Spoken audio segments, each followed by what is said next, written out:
am more than a weapon.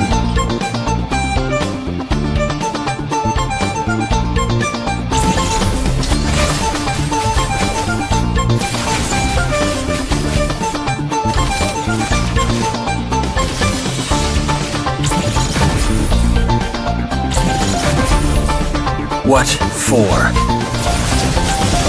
You asked for it. Chain up! It is my mercy.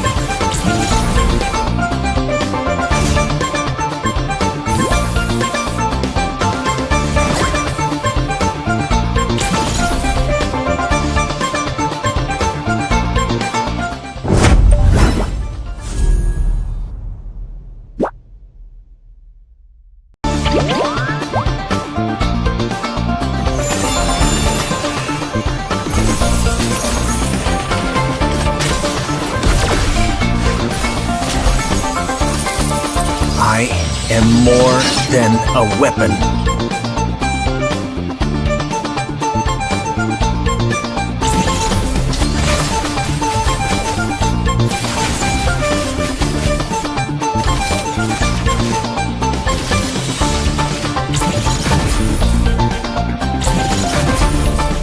What for? You asked for it. Chain up! It is my mercy.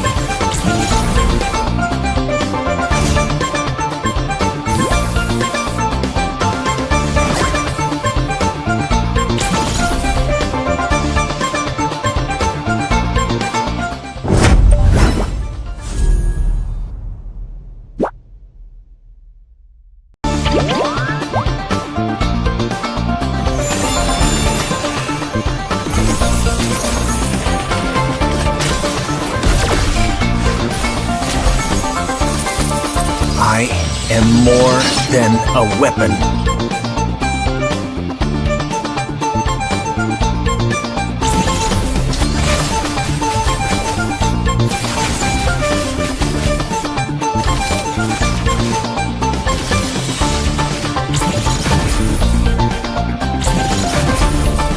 What for? You asked for it. Chain up!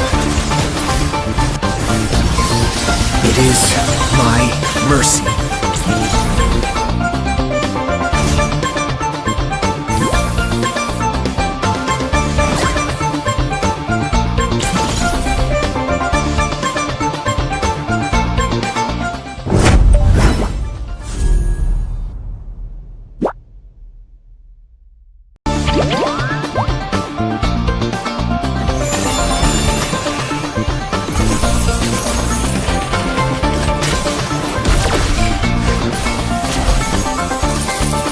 I am more than a weapon.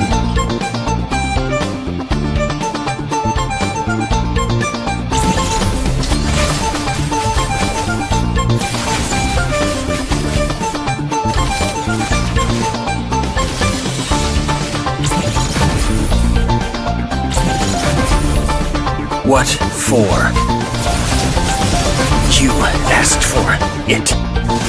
Chain up! It is my mercy.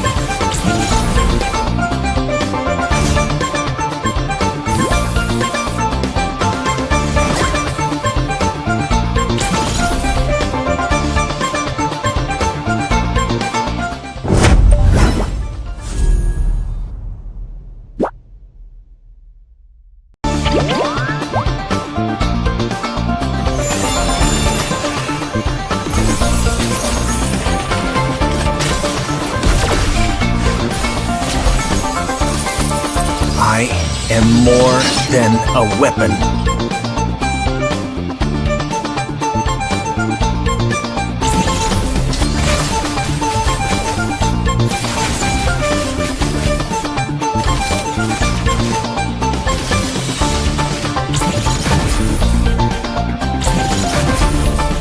What for?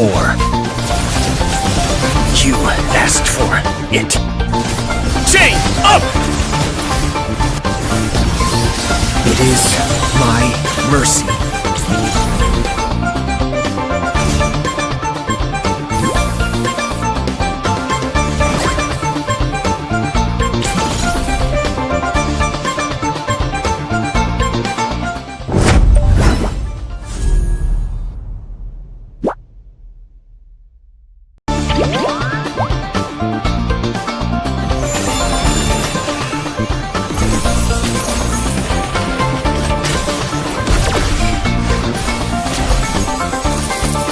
I am more than a weapon.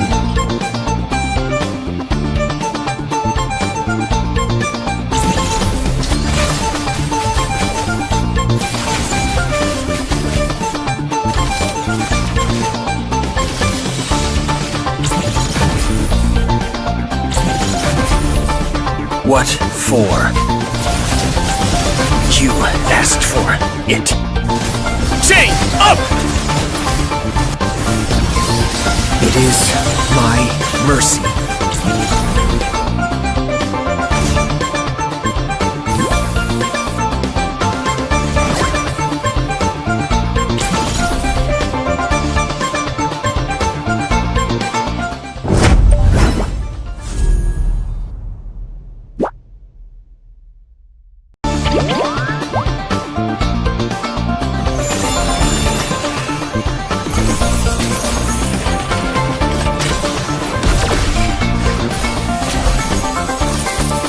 I am more than a weapon.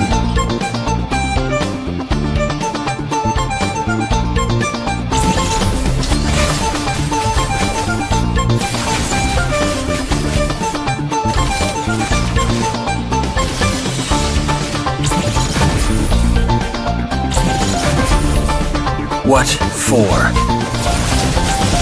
You asked for it. Chain up! It is my mercy.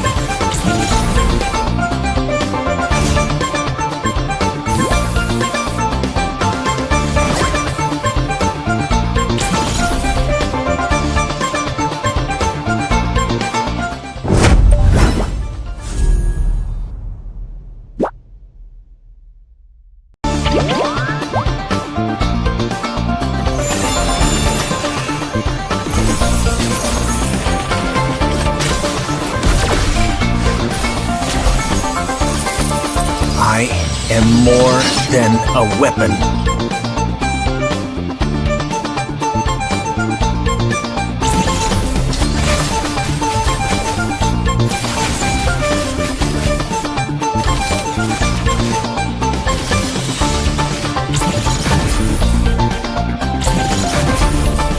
What for? You asked for it.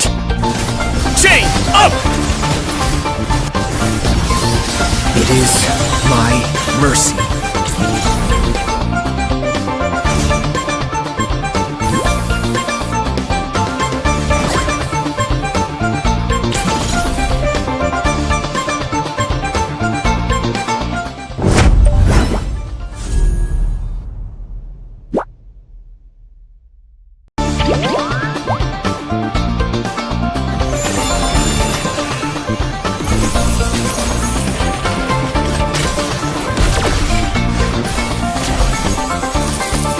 I am more than a weapon.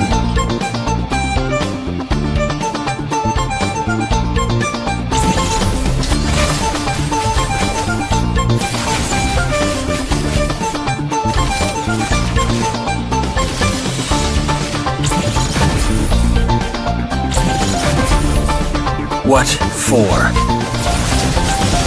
You asked for it. Chain up! It is my mercy.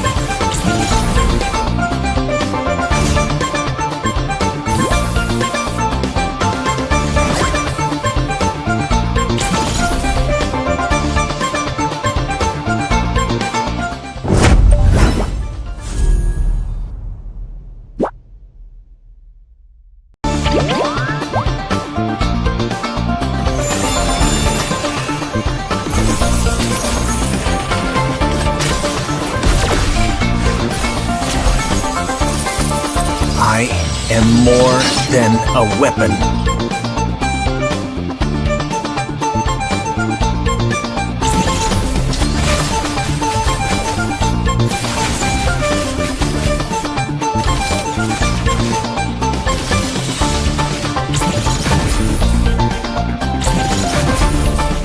What for? You asked for it. Chain up! It is my mercy.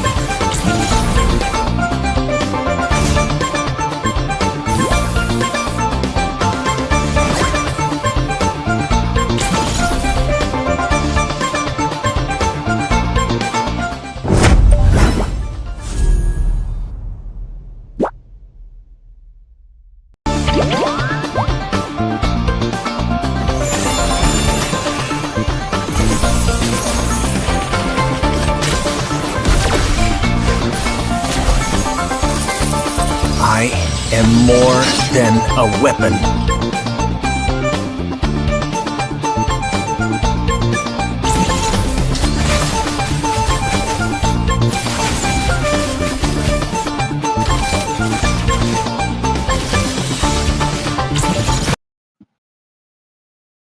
Good evening, ladies and gentlemen. Once again, welcome back to National College Cup on Battleknights India, powered by IGC.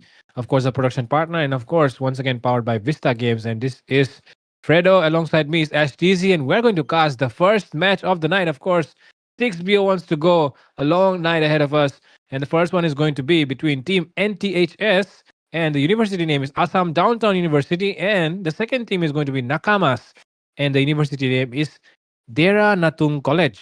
Okay. Natun College. I thought, I saw a DU as well today. So maybe in the second game, we're going to see DU, Delhi University. That will be a fun thing to watch. But right now, Assam versus, you said, I just forgot the name of that latter one. Okay. Yeah, no problem. Yep. But now going to the draft phase, Fredo, what do you think? What they will prioritize first? In the ban list, pretty those because in this 2 days I've been seeing a lot of YSS, Lancelot, Hayabusa into the ban list. So what do you feel? Yep, of course, those meta picks should definitely be prioritized. And okay, I just found out Dera Natung College is actually from Itanagar, Arunachal Pradesh. So it's Assam Downtown University going up against Dera Natung College from Arunachal Pradesh, right? So yeah, both Yeah. these teams going up against each other in the first match of the night. And like you were saying about the ban section, YCS and Lancelot are two of the most meta junglers right now. And banning out either one of them is going to, at least calm down the game a little bit, because these two junglers are kind of overpowered right now with all their skill sets. So yeah, it will be really interesting to see if they can manage this game without these bans, without these heroes, or will they be picking it up, I guess. Let's see what will happen. But right now, the main question is who gonna take on the victory, Assam or Arunachal? This is not about two colleges. This is about two states as well. So two big states of India, Assam versus Arunachal. It is two colleges, one from Assam, one from Arunachal, two esports, one from Assam, one from Arunachal. These college guys are really having the fun in this tournament. And if you want to have the fun as well, the registration is still going on. You can just go on, tap on the link, and register your team for the NCC National College Cup, because we have a prize pool of 250,000 diamonds, and the top 8 teams will be getting a lot of perks, as well as they will getting the diamonds, they will getting the tournament lobby, and top 16 teams actually, and top 8 teams will be invited to the NCC season 2, because I heard from Ray that there will be 2 NCC every year. NCC season 1, and summer, and NCC winter. So right now we are going with the NCC summer. Let's just hop into the draft section. Yes, like you heard from STZ, this tournament is bringing a lot of perks, not just the prize pools, but beyond the prize pool. If you're actually a player who's really into esports, this is your chance to get access to tournament lobby and go ahead and try to scream out and increase and improve your skills. And with that, into the draft section, here we go. Nakamas are going to pick up the Editel as the first pick, which is actually, does, a very good marksman right now, one of the best marksmen in the current meta. and that's why it is going to be picked up here. But guess what counters the Irithel? It's going to be the Brody, which is picked up here. Direct counter for the Irithel. So yeah, let's see if Nakamas can pick up two more heroes which can actually deal with the Brody. Yeah, obviously, Brody have a lot of damage nowadays, and he can easily take out the Irithel. But Irithel is the meta MM. I feel like if she got enough snowball in the early game and enough support from the teammates, she can also buzz down the Brody from the beginning as well. So let's see if the other picks can contribute something to the Brody side. I mean, can help him and coordinate with him or synergize with him for the game for themselves. Assam, I mean, they wants to win this game as well as Arunachal. Let's see who gonna take on the crown, as I already saying that thing. But Lucas, oh my goodness, we're gonna see a Lucas in the jungle section from Itanagar College. That will be a Faramis as well. I mean, they got the hill as well as the mid laner. That is a Faramis. We don't see Faramis a lot in the mid lane, but now we're gonna see a Faramis Wait, wait, as well wait. as yeah. That's not Faramis. That's Leo Mord. Oh, sorry, this is Leo Mod. Sorry, I mean they kind of look They like look same. similar. So that's okay if you know. I just got fall into the trap. Okay, this is a Leo mode and a Lucas. So we're gonna see a Leo mode hyper Lucas into the EXP. I mean, both these can actually be, going into the jungle, going into EXP. We don't know, but I feel like the Leo mode is better as a jungler than an EXP laner. But the Lucas is good in both, so it's going to be better if they send the Lucas into the EXP and go for the Leo mode in the jungle. Meanwhile, on the other side, look at that. They see that the enemy has mobility. Look at that. They have the Retail, they have the Leo mode, lot of mobility on their side. And guess what? Matilda will also provide mobility to the Brody, because we know Brody does not have that much mobility like the other marksmen. So yeah, that's why this Matilda pick is very good here. But look at NTHS as well. They are banning out two of the healers, and that means they do not want the enemy to pick up any supports. But do you think an Estes or Angela could work here with the Leomord? I think the Angela Leomord is actually a very good combination, STZ. Yeah, obviously Angela Leo mode can be a good combination as well as Matilda being there. I'm a bit surprised that why Itanagar College didn't ban the Fedrin. I mean, it would be the best choice with a Matilda. As Hmm. you speak of mobility, he's a utility jungler. He can counters the mobility as well, and they need it as soon as possible for their side. The Yes. bit surprised that Team Itanagar didn't ban it, so it's kind of a, I mean, win-win situation coming for Assam College. Yep, and talking about utility, now they might be thinking they should have banned that. They might be regretting it, but one other hero which could have made, them, a little bit more trouble. It could have brought a little bit more trouble here. Could have been the Valir, because we all know the Valir does make the Fredrin suffer. So they pick up the Valir first, maybe waiting, a little bit more before they pick up the Fredrin. But right now, Nakamas, they do know that they have to pick up the Roamer and they have to pick up the mid laner. And we all know Valir is actually an easy target. If you pick up the Farsa here, you can go Kagura, you can go a lot of heroes to try and counter the Valir.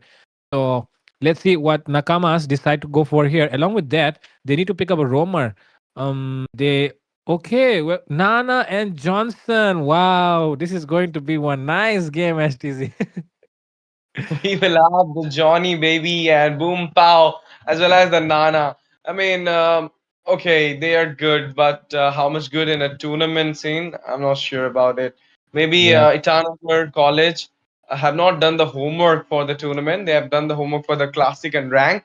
They're gonna showcase what they have learned, but we were not gonna take them into a low thing because you know what? Sometimes the comfort zone do works better than the, I mean, meta. So maybe that will be a good thing for their side. But now from this side, I can feel like maybe the Fedrin coming on, or maybe looking after the Johnson and Nana pick. I feel like some else. Oh, Oh, look at that. They will be going with the Lancelot.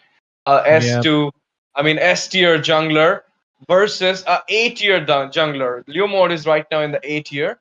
Actually, A minus tier, not even in the A plus tier. He's in the A minus tier, whereas Lancelot is right now in the S tier. So let's see how the fight goes. I mean, Ishan Chen was not available perhaps in this game. Yeah, no, Mm. it's yeah, I mean, he's banned. I think so. they probably banned the Alucard, instead of the Eastern Shin. They Yeah. find the Alucard to be a little bit more dangerous than the Eastern Shin, perhaps. That's why. And with that, the draft is complete. The side of NTHS, which is Of course, Assam Downtown University, they are looking a little bit better as compared to Itanagar University. Itanagar College. So yeah, Deranatun College. So that's why I feel like this draft is favoring them. But let's see who does better in the gameplay, because I feel like because the side of Deranatun College, they have definitely stuck to their comfort picks here, because they pick up the Nana and the Johnson, which, like you said, not really tournament level picks, more like the rank picks, more like the classic picks, right? So it's going to be interesting if they can pull this game off with this kind of draft, because we all know we don't really see Nana, we don't really see Johnson, we don't even see the Leomore these days, right? The Lucas Yeah. sometimes in the jungle, but even then, not the best hero, right? Because it was nerfed. So with this kind of draft, let's see if Itanagar College, which is Deranatun College right now, if they can make it happen against Assam Downtown University, even though Assam Downtown University draft is looking much, much better than Itanagar's. Yeah, obviously they got the Lancy, they got the Matilda, they got the Brody for the countering that Irithel, and now the big question is who's gonna save up the Irithel, because I don't feel like Lucas will be going full tanky build. He need the War Axe, he need the Oracle as well for some region and sustain. So I feel like the early game dominance will be shown by the side of Assam Downtown University, because they got that draft for the early game, even the engaged kind of draft. I mean, there will be a lot of fights from their side as well. So I feel like they will have the early snowball. So maybe it will hinder the play for Itanagar side. I mean, DC. Yeah, Yep. I can't spell it. I mean, pronounce it well. That college name. Sorry for that. But I feel like maybe it ENC. will give them Hmm. some. I mean, you'll say some backlash from the early game. But let's see. Who knows? I mean, anything can be happen. This is the game of I mean, full of surprises. If they're gonna go for a good engage or good synergized fights, and focusing on macro more than on micro, maybe they can take on the game, because in the end you just have to enter into the base and take on the crown. That's the thing you have to Exactly. do. Doesn't matter Anything. how many skills you have taken, doesn't matter how many gold you have earned. Exactly. So anything can happen right now, as both the sides are already locking in. And with that, I mean, I won't be surprised if we're going to see a first blood coming in from the Nana as soon as we enter the game. Because we all know Nana and Johnson, even though it does seem like they're really not the best heroes, their early game damage that comes through. Sometimes when I play tank, I mean, I really underestimate a Nana and Johnson. So sometimes when I go forward, I mean, I just face it and I realize that Nana and Johnson have pretty good early game damage. So the Matilda has to be careful. And by mistake, let's say the Matilda upgraded the first kill instead of the second, and if she gets caught with the Molina, she's probably dying. So she does need that purify as well. So we need the Matilda to be having the purify. Valir has an inbuilt purify. Along with that, Brody, because he will be the goal laner, and Matilda is a support, not a frontliner. So even the Brody might need a purify in this match. But with that, ladies and gentlemen, first match of the night, and we are going into the match already. The Land of Dawn is here. Level 4 Nana already, as we see, and 8 kills. My goodness. Oh no, I think it is. No, it's not a glitch. It's 8 kills. And Johnson, boom, pow. Okay, it's coming Oh. on. But Slayer, I mean, he's not on the full HP killing spree coming for the Lancelot. Brody find his way for Johnson. 2-man down already. We can see the conclusive bash coming from the Lucas. They will not take anybody in the trap. And it's 10-1. The goal lead is already 4K. I mean, 3K.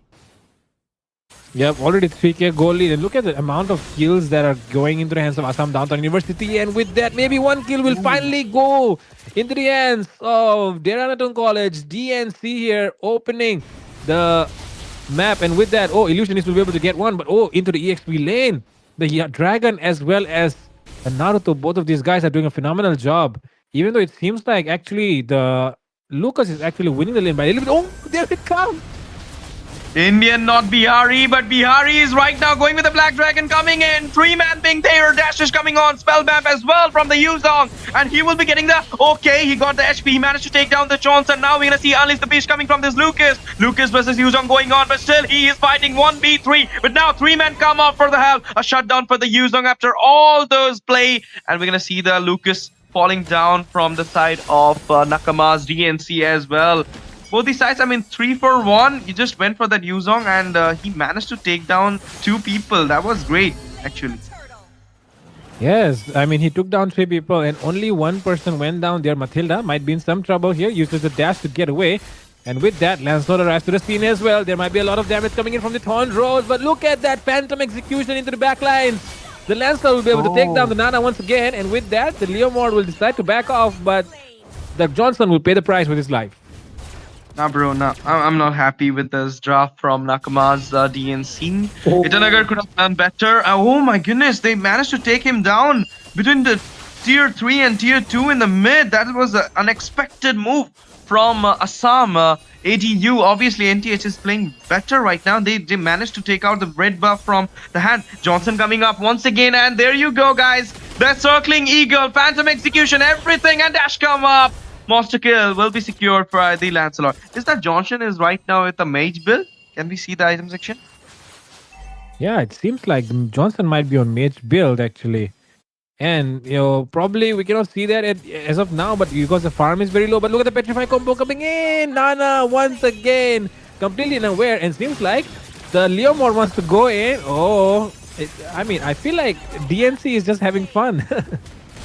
Yeah, DNC, but now boom pow. Oh, the fun will be have more fun now because the Johnson find a kill out of the Matilda. Rome will be taking out the Rome from the side of Assam downtown university. That was a real fun for them, for NAKAMAS, but it will not make up the goal lead for now or equalize it because it is 19-4. The micro is too high and the goal lead as well. Wait. Look at the names. Can you look at the names of these players of Assam Downtown University? Indian but white, Indian but not Bihar, Indian but not smelly. What is these names? STC, have you ever seen such names before? No, it is, but they went for a Brody. Yeah, they did went for a Brody, yes. That is truly Indian. Oh, right now though, look at the Johnson coming in. Okay, now we're gonna see Black Dragon emerges as well, and there you go, guys. Leomord in a trouble right now, but before that, Phantom Execution will be taking out the Johnson. Legendary coming for that Leomord. I mean, for that Lancy, and now Leomord is really in trouble, but he managed to escape. No, Puncture will be there. Double kill will be secured. Will it be a triple for the Lancy? Mitsui is right now not gonna engage. He perhaps will be backing off from the fight, and the third turtle will be secured easily for the side of Assam Downtown University. Yes, Assam Downtown University is going to sail through this game, it seems, except for if this Iritel, who is still left unchecked, 2-1-1, not really targeted too many times.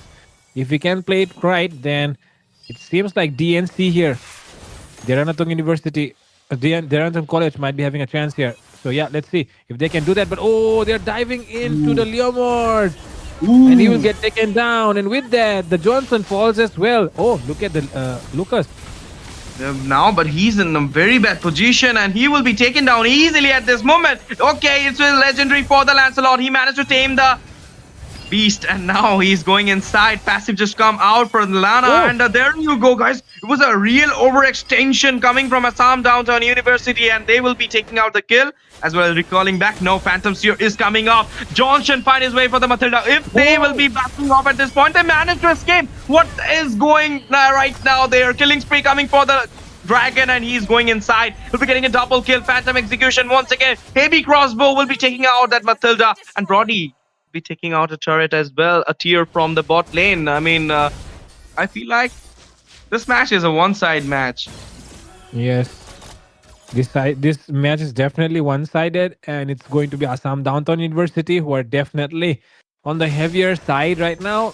But like I was saying, STZ, if you take a look at this, Iritel has been playing kind of, just staying low-key, not getting too many kills so that the enemy does not focus on her.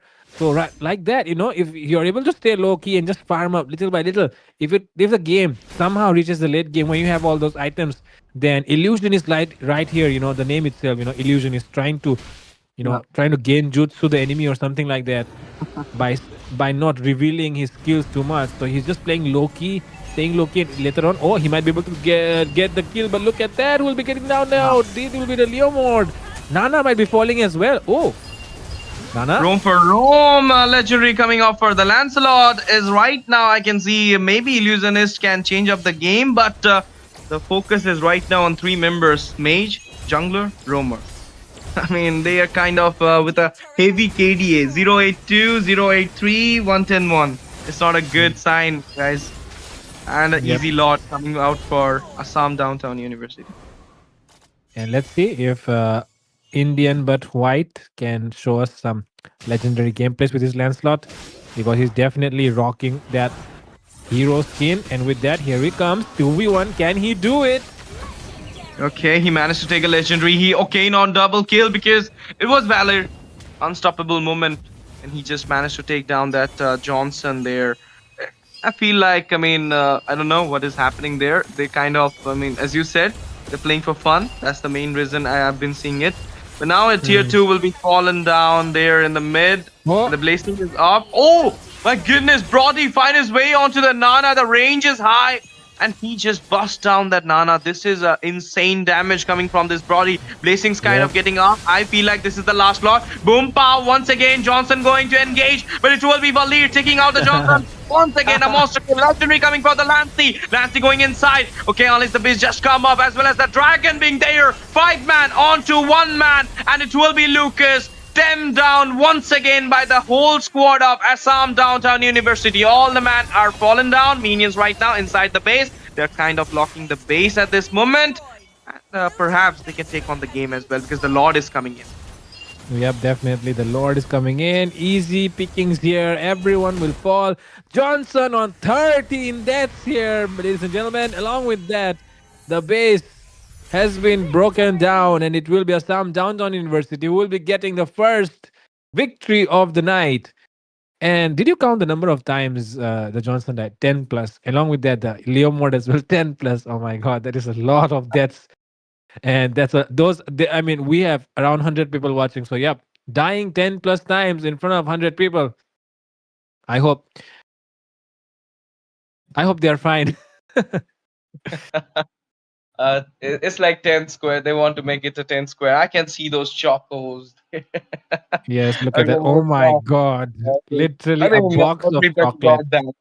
It's because of the draft, but all hell to Illusionist. Even though the draft was kind of bad, he managed to play well. I'm feeling like that because his KDA is good right now. But all the best, guys. Maybe you will be learning your mistakes, rectifying it soon, coming back stronger. All the best for your future journey, as well as congratulations once again to Assam Downtown University for, getting a ticket for the next round at NCC. Yep, and our prayers will definitely be with the people who just suffered from DNC college, of course. But yeah, of course, come back stronger next time. And with that, I'd like to confirm if we're going to have that lucky draw right now or not. And we are ready, it seems. So, yep, that's why we will go ahead and we'll be doing the lucky draw. So, of course, guys, if you do not know how to participate in the lucky draw, of course, then look at the pinned comment in the live chat. It shows exactly share the stream, drop a screenshot in WhatsApp group, and stand a chance to win 99 to 899 diamonds every single day. And right now, we're going to go ahead with the first spin of the night after the first match. So let's see who is the lucky winner. We have IGN there. It will be Anush. Anush, I think. It's Anush. Yep. Yes, Anush. Now, beautiful. Congratulations, Anush, for becoming the first finalist of tonight. We'll have more 5 finalists because we'll have more 5 games. So for that, you have to stay tuned with us. So please be there, guys. We'll be coming back after the short break.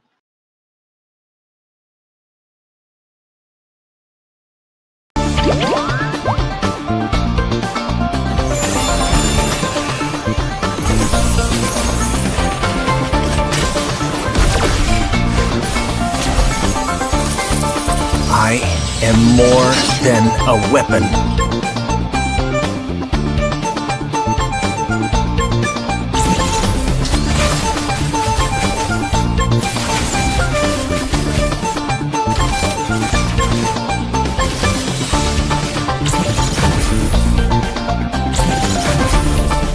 What for?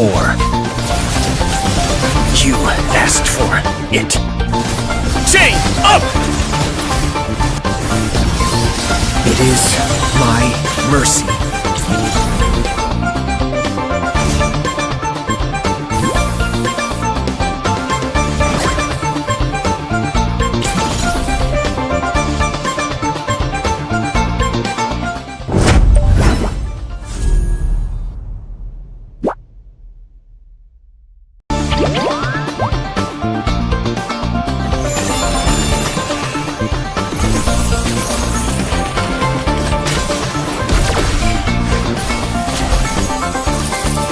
I am more than a weapon.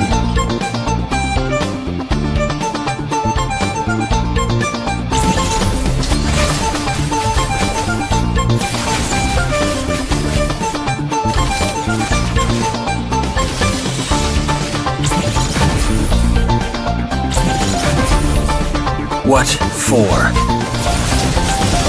You asked for it. Chain up! It is my mercy.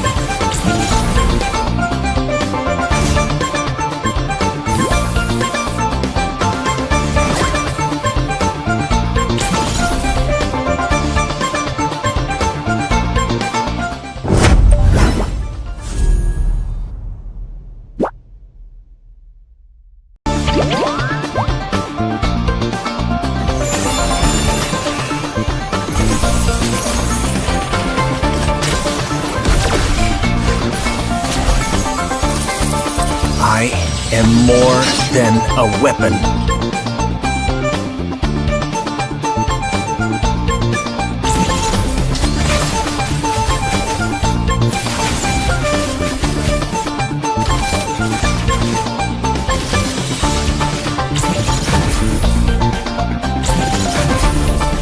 What for? You asked for it. Chain up! It is my mercy.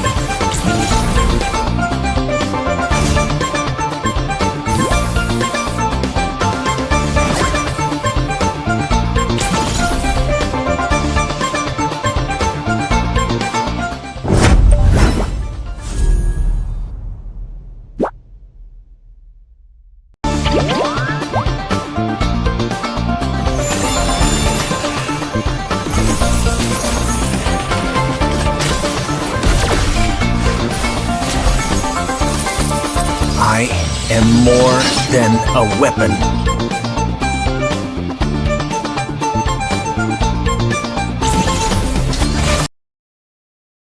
Once again, welcome back everyone to the National College Cup. We are going into the second match of the night. And of course, once again, it's your boy Fredo. Alongside me is STZ, and we are going to take you through the second one. And of course, to introduce the teams that are going to be playing in the second match are going to be LOKI Esports, and they're representing Dhanamanjuri University from Manipur. And the second team is NETUIM Tado. Okay, we'll call them NTD. NTD, and the university that they're going to represent is Assam Engineering College. Let's see how this match will goes, because the last match was went a real one-sided match where we saw some new picks in their tournament scenario, and it didn't work, guys. So I'll say, don't go for it. Go for some meta picks. I mean, have some homework for yourself and learn what the big teams of India are playing, what meta they are following, and you can just on the game as well. But now let's go to the draft directly, and we can see the draft phase is on. So banning phase is going on right now. And the first ban is coming out from the LOKI Esports, that is from Dhanamanjuri University from Manipur, as my friend Fredo said me. It is based on some queen name from Manipur, obviously. Yep. And let's see how it goes with them. Yeah, Fredo. Dhanamanjuri is actually old queen, okay, and on her, like this name is coming from the name of one of the queens of Manipur, and that's why the name is Dhanamanjuri College. And on the other side, Netum Dado, I don't really know what that means. Is probably, of course, a language. Probably some language that I don't know. And if anyone knows, then they can definitely put it down for all of us to look at as well.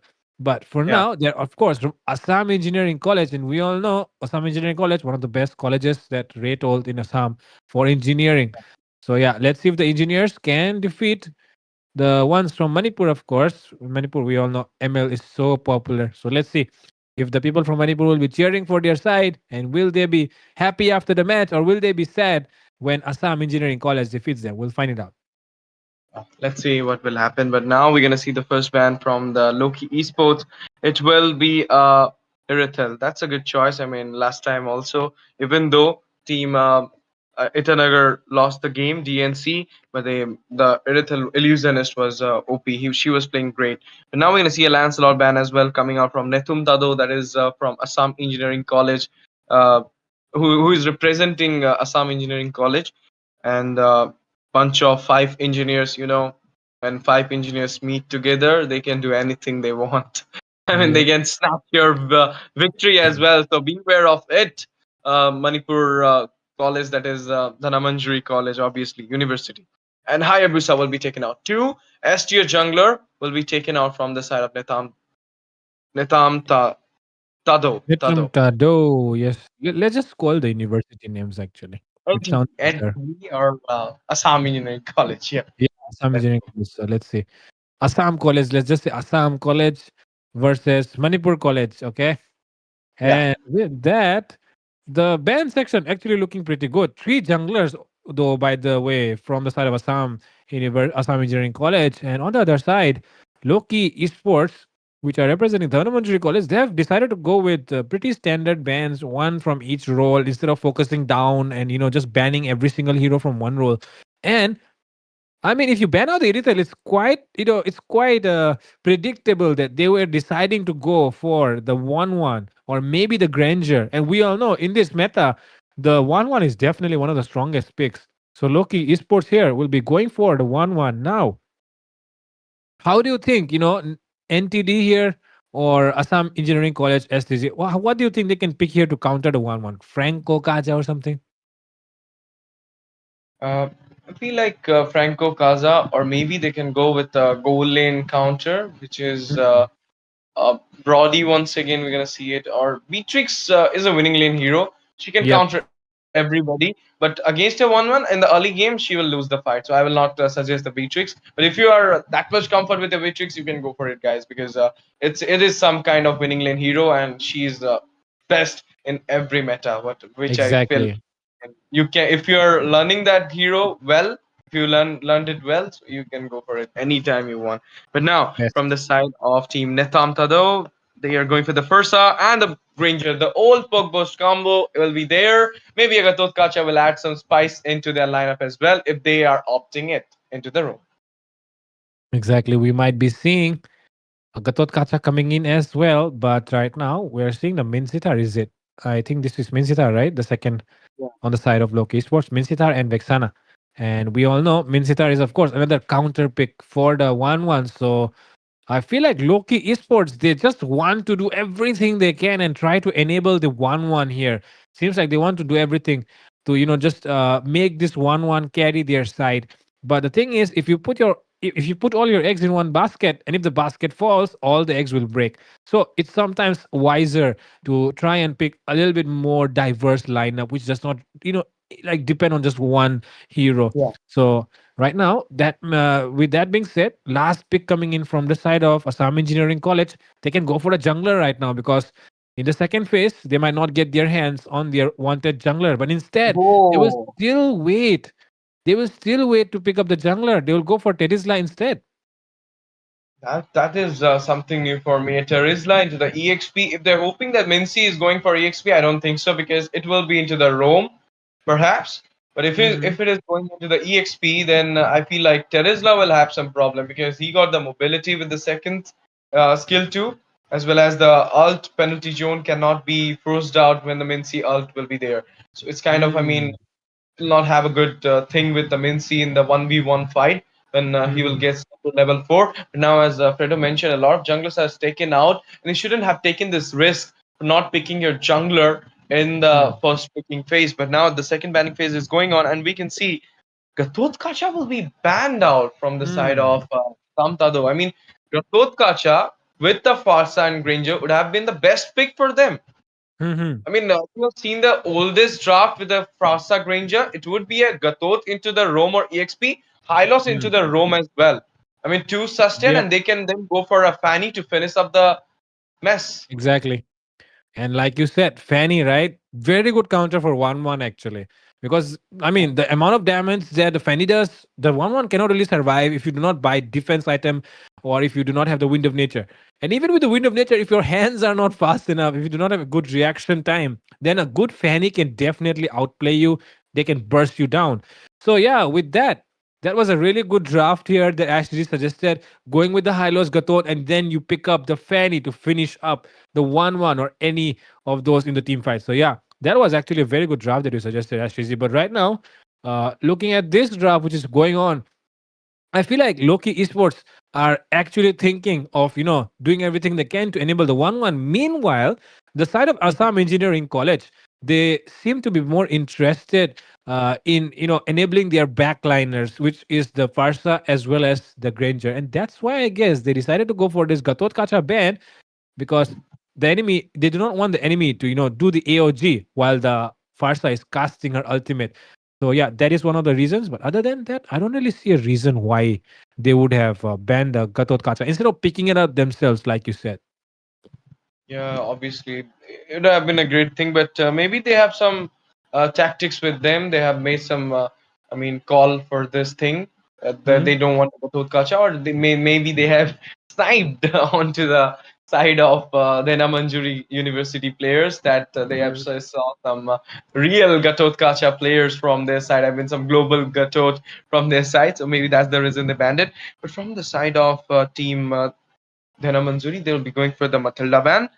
uh, you can say that good bands from them. They have done everything they can do to save the 1-1 because they feel Mm. like the 1-1 will be the X factor, the savior for them.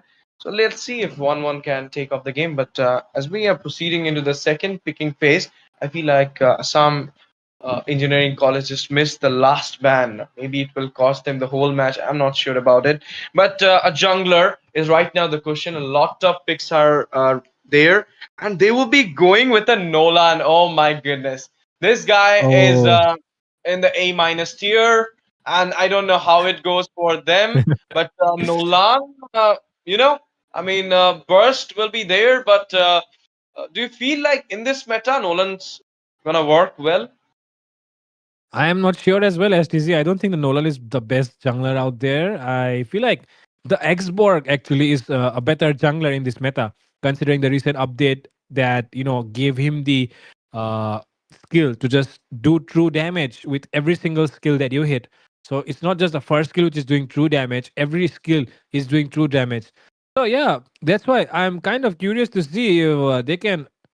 I mean, they would could have picked up the export, but they're not going ahead with the export. Instead, they're going with the Nolan. So I don't know how it's going to happen, but we'll find out really soon after Loki Sports lock in their last two heroes. And the last two heroes will definitely determine if Loki Sports are putting all their eggs into one basket, like I said, or are they going to do something better? We are going to see a Fanny finally. And I mean, who doesn't like to have a Fanny? Because it's so entertaining to always watch a Fanny. Along with that, like you said, Ashtizi, high loss is always good for sustain. And that's why Loki Esports, their draft is looking strong right now. They just went for the best draft because they got the 1-1 into their side, and they literally took out each and every counter of 1-1 for them. And Whoa, from that side, you oh look my at the goodness. pick. Kaja. That is cool as well. Oh, A counter for the Fanny, a counter for the 1-1 as well. I mean, yes. if the Divine Judgment works on 1-1, he can carry it out easily, and the Nolan can give a final blow with the, I mean, with the ult. That's a good thing. Yep, Let's see exactly. if, how It's is going to this be match goes. really interesting to see if this Kaja pick coming in from Assam Engineering College. I mean, they're all engineers. They have good brains. But is it good enough to match the brains that the Namanjuri College is bringing tonight? Of course, we'll be finding out really soon. But this draft is looking very, very better than the last draft that we saw in the last match, where we just wanted to try out those skins, honestly, right? But this match is not about trying out skins. They're here to try out their skills, not skins. So yeah, it's going to be interesting to see if Assam Engineering College can do it with this draft that they've picked up, the Kaja and the Nolan to finish it off in the second phase. Along with that, Dhanamajuri College picking up the Fanny and the Hylos, which are also really good picks considering the draft that they have went with. And with that, this time around, no delays, exactly at the right time, we'll be into the section. And with that, okay, look at the name of that EXP laner. The name is Aaron Shiki. Aaron Shiki is a goal laner. Obviously, Aaron Shiki is a goal laner from TLID, and he's one of the greatest goal laner in Indonesia as well. I mean, apart from CW or now Skylar also joining owning ID. So let it be. Let's not talk about the global scene, but now we're going to talk about the Indian scene. And in the Indian scene, we can see the goal laner of Assam Engineering College is having a little bit of, early game damage from that 1-1, and if the start is well for 1-1, he can take on the game in the late as well. I mean, right now, Fredo and the creator, IGN's goal laner, his favorite pick is 1-1, and he's kind of carried the game with the 1-1 as well. Exactly. He tries to dominate, and he actually dominates every single time. But in this match as well, we're seeing the same thing happen. But right now, the Nolan, he does arrive. He is not level 4 yet. And look at the 1-1, trying to zone away the Granger, right? But the Fanny is arriving as well. Hylos does provide the vision. We'll be waiting for the Nolan maybe to try and engage because he does have the level 4 right now, but he does need an opening. Farsa seems to be rotating towards the EXP lane actually. Yup. And you feel like the turtle spawn is here, guys. The first neutral objective will be soon into the land of dawn, and I feel like both the sides have the equal chance to take up this take up this turtle for themselves, because none of them has started the notebook yet. I mean, none of them has taken a single kill, so first blood is yet to come. And what more perfect than a turtle fight to secure your first blood? And take a look at the way the teams are playing, right? This is not what I expected. They're playing really good because look at that. Oh, Fanny might want to go in. But for now, oh my god, what is happening there? What is Aurora doing there? I think she just baiting herself to take out some resources from Assam Engineering College, and she managed to do it because she got the passive. And still, the passive is on, and penalty zone. A lot of resources just got burned down there. But now Nolan is already started the turtle dance, and in the meantime, I can see a beautiful rotation was about to be given by that 1-1, but Granger which managed to halt the rotation by taking out some gold, and now we can see the turtle being secured. Nolan is right now going for securing that red buff as well. Feather Airstrike coming out. Fanny will be the first blood, as well as the double kill will be secured by the Forza. She is going for a triple and will be securing it as well. Oh my goodness, what a start for Assam Engineering College, even though the draft was looking a little bit sus, but they managed to take down 3 members, and now Granger with that turtle being on for that side will be giving a lot of damage. Flickers just come up. Rhapsody as well. 1-1 will be finding his way to the backside to dismantle the fight. But now we can see another fight. Okay, Kaja being going there. Oh my goodness, Fracture! Fracture coming on! Nolan managed to take down 1-1. 4 kills with the turtle. What a beautiful trade just come up. Forza right now going with the 4 scale will be taking down the... Okay, Fanny just managed to take down the Fursa, as well as Aurora falling down, mage for mage, and in the meantime we can see Hylos will be taken down 6-1. What a long fight it was. Exactly, what a long fight. What started in the goal lane went down inside the tier 2 of the mid lane. So that just speaks for itself that Assam Engineering College, the engineers here tonight, might be able to outplay. And with that, look at another Fracture coming in, killing spree for Billionaire, as he will be able to score 1 more in his pocket. And with that, 1-1 as well, falling down. Even though the draft was looking kind of good in the favor of Dhanamajuri College, it's not looking good right now, as the side of Assam Engineering College are clearly outplaying them. Okay, that was a surprise attack. Feather Airstrike with the Death Sonata and some Rhapsody's bullets. It is what we call a poke burst combo. A perfect poke burst combo. And now you see a Blizzard Glacier is coming up in the mid lane. A lot of damage. Minty finds his way to hook that Kaja there. But now penalty zone onto that Minty, giving a lot of damage onto him as well. He'll be taken down easily by the Granger. Killing spree for the Granger. And now second turtle is up.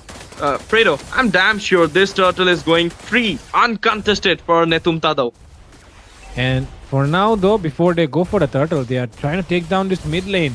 And there seems to be no contest because they know, oh, seems like the 1-1 is coming in. But before that, the Fanny will be getting caught there. And the Fanny gets punished by the Kaja. The Kaja pick has done a good job here for Assam Engineering College. And they're still trying to go in for more, it seems. But they do back off at the right time. And look at Billionaire. He'll be taking that blue buff. Thank you, Fanny. And he'll be denying Fanny of that purple buff. And this thing is not good because without the purple buff, Fanny is completely useless. And that's why this draft that LOKI Esports have went forward with is looking very hard to execute right now. Oh, Feather Airstrike once again Joan out the perfect situation. Sliver of HP. Fanny managed to go by with the cables. But Fredo, did you just, feeling the same thing? Okay, before that, we will see a Fracture coming in with a penalty zone. Halting the way for the 1-1. 1-1 is falling down again and again. And now they're going for the tier 2 in the top. Okay, the Beanie is just not enough to do the possible thing, but they'll be backing up. But Fredo, I was asking, do you feel the same thing? It feels like AEC, Assam Engineering College, these engineers were already prepared for it. They just hauled the minion waves when the turtle was there. They managed to take the first turtle, and objective specified game obviously give a lot of snowball to that Granger. Now Granger is busting down, melting down the whole DU. And I feel like the mistake that the side of LOKI Esports are making right now is before that, the outplay might be coming in right now. But no, the turtle buff will be able to help that Nolan survive. But with that, there comes the Fanny spamming. And with that, the wall spam will be able to take down. But the kill will be going into the hands of the Hylos. But finally, they get a few members. And with that, will they be able to make a comeback? For now, though, look at the Nolans. Still trying to push the tower, it seems. But yeah, like you were saying, the draft was definitely favoring the side of LOKI Esports, but we do not see any sort of advantage that this draft is giving. And the reason I feel like is because, Fanny having some trouble taking that buff, will be able to take that surely. But like I was saying, STZ, I feel like the mid lane and the roamer are not really doing too much right now for Dhanamanjari University. With that, Sonata comes in. One more actually might be coming in. You can't take this Granger right now. He has a lot of damage. Okay. Oh my goodness. Divine Judgment. Before that, we can see the Blaze of Geisha coming up as well as the Glorious Pathway. Rangers just come at the right time. Fanny is right now going for the engage, but will be losing that red buff once again. The buff is going out, guys. The aggro is not good for Fanny right now. And if the aggro is not good, I feel like Fanny without buff is like, you know what? A kitchen without stove. Yeah. Fanny without buff is like kitchen without a stove.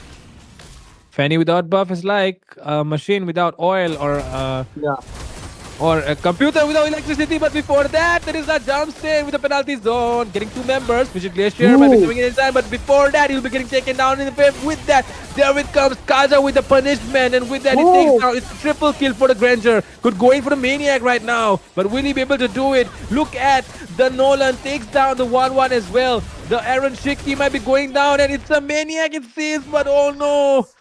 Oh no. Oh no, system, please do more better next time. I feel like that Granger could have gotten the minute. It was not that long, you know? Yeah, I feel like it was already 10 seconds. The halt was good. The 1-1 managed to take a double kill there with the crossbow tank. But I feel like he should have disrupted that Maniac. And now you can see, after taking out some kills at the top lane, he managed to come back and rotate and give some, you can say, support to the team fights. And now he's getting enough kills and free Lord, easy Lord, first Lord for the side of Assam Engineering College. Engineers are kind of getting Dhanamanjari University out from this tournament. I feel like that because the goalie is saying a lot right now. 11k, Fredo. Yep.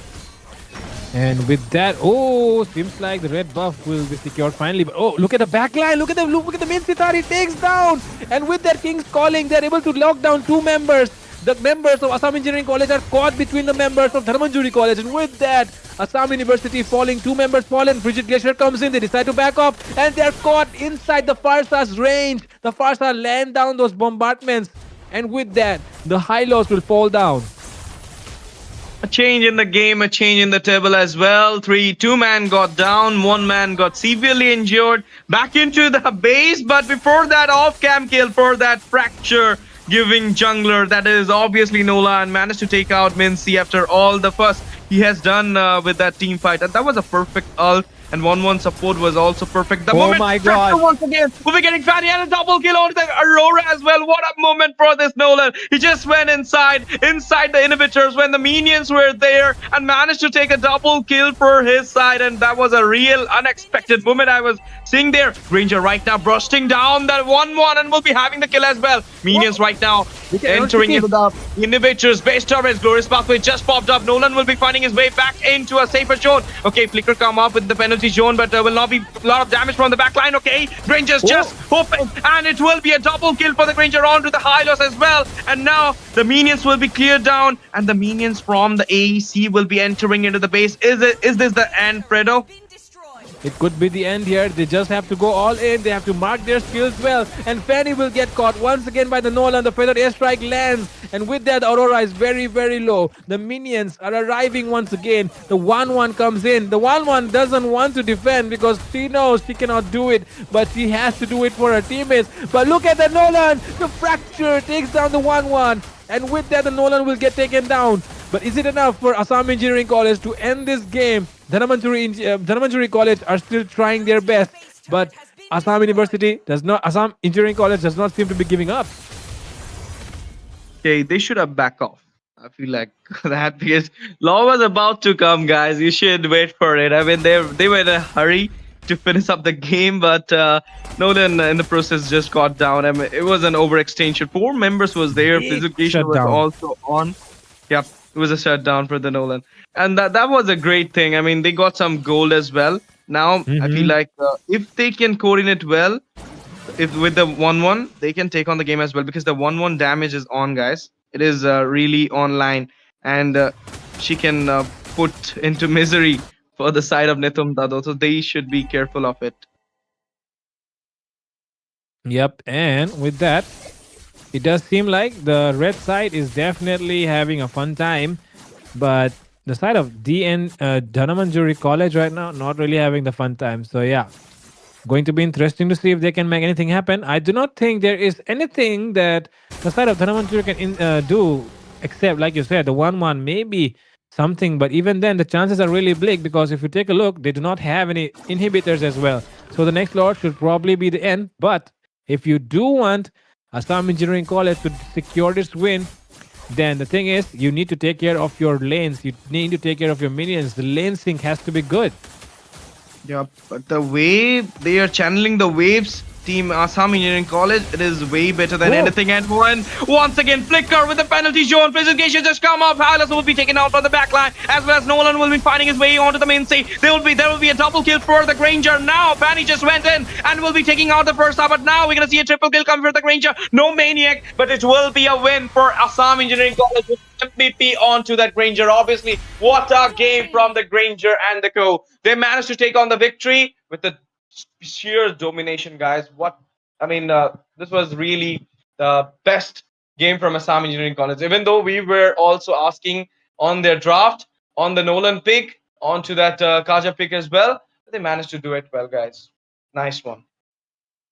Yep, and with that, the Dhanamanturi University will not be able to do what they plan to do because Assam Engineering College will be standing much taller in front of them. And with that, look at that. The Granger, he does have that rank along with the Farsa as well. And along with that, special mention to Billionaire because we did doubt his Nolan, but I guess he was here to shut down the doubters. And of course, me and Ashtizi definitely liked the Nolan tonight in the hands of Billionaire. And this squad was really good. Assam Engineering College doing a phenomenal job and defeating Dhanamanturi University. Of course, best of luck for next time, I guess. Obviously, and now the best part of the tournament for our viewers who always support us relentlessly apart from everything. I mean, they will always be there to support the community, to support this tournament as well. So for them, we have the giveaway, and it is kind of different thing. So spin the wheel moment is coming up once again. We got our first finalist Ansu, and now we will be getting our second finalist for tonight, and who it will be, guys. Let's see.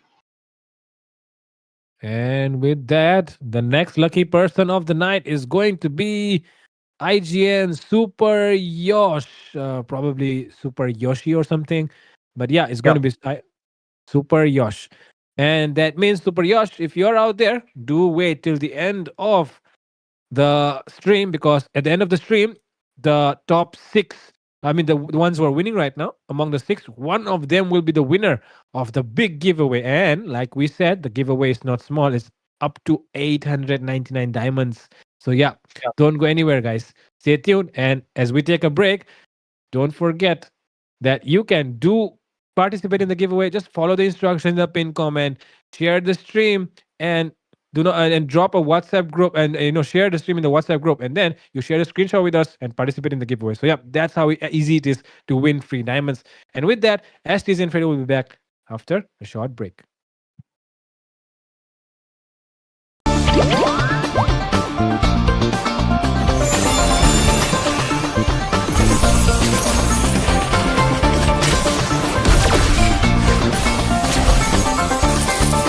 I am more than a weapon.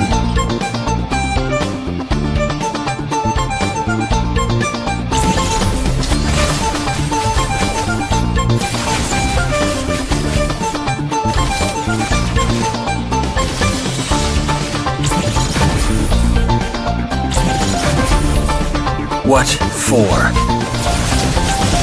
You asked for it. Chain up! It is my mercy.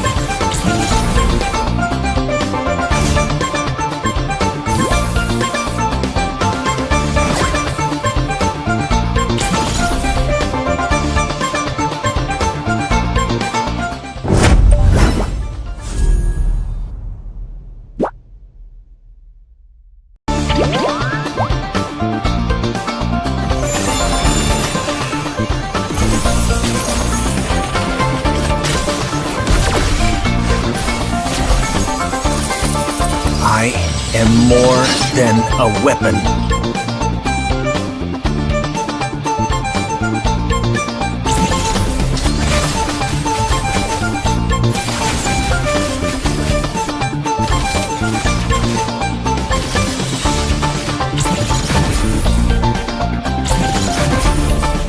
What for? You asked for it. Chain up! It is my mercy.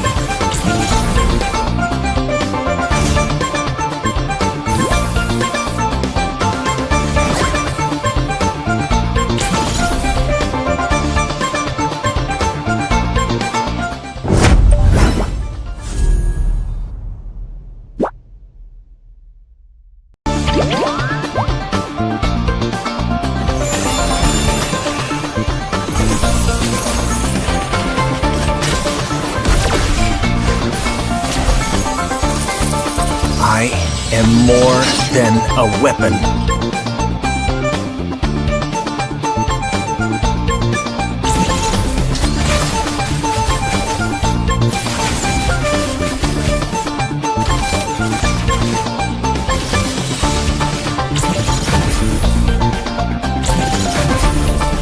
What for? You asked for it. Chain up! It is my mercy.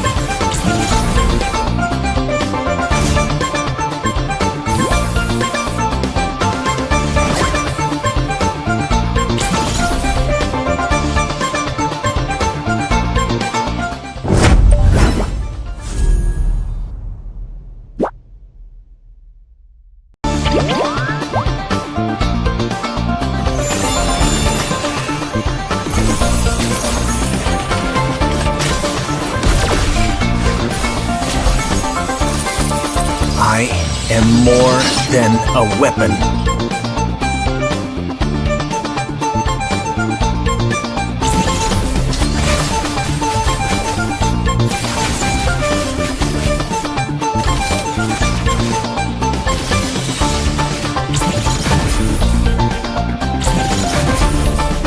What for? You asked for it. Chain up! It is my mercy.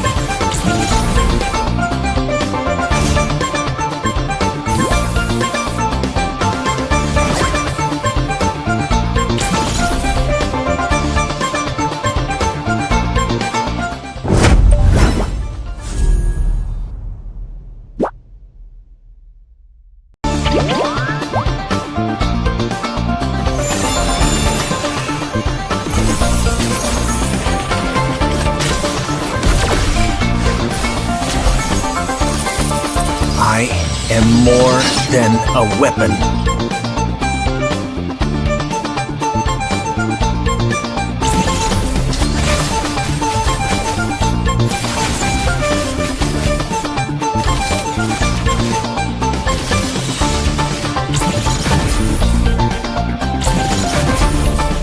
What for?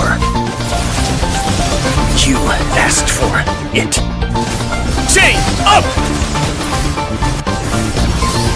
It is my mercy.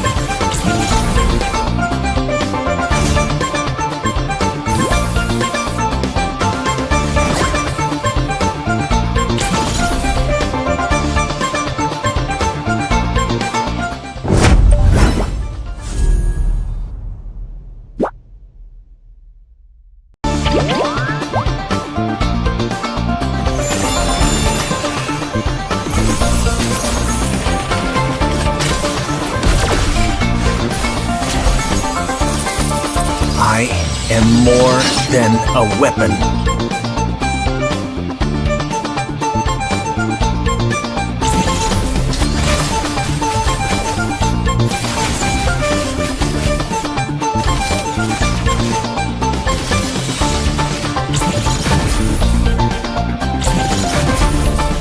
What for? You asked for it. Chain up!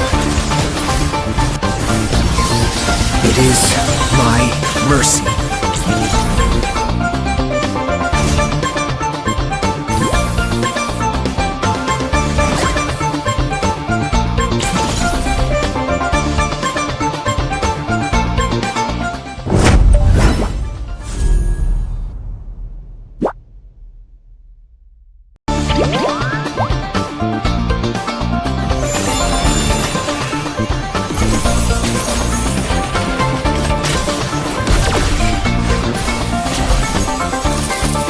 I am more than a weapon.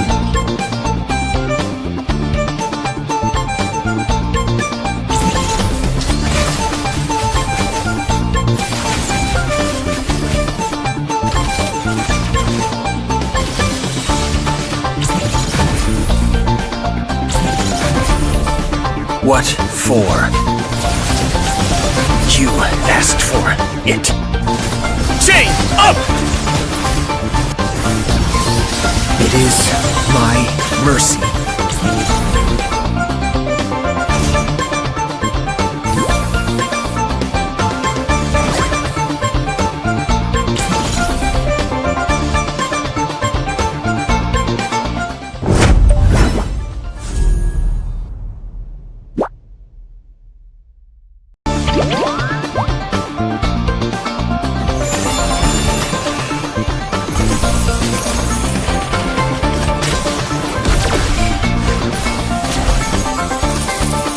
I am more than a weapon.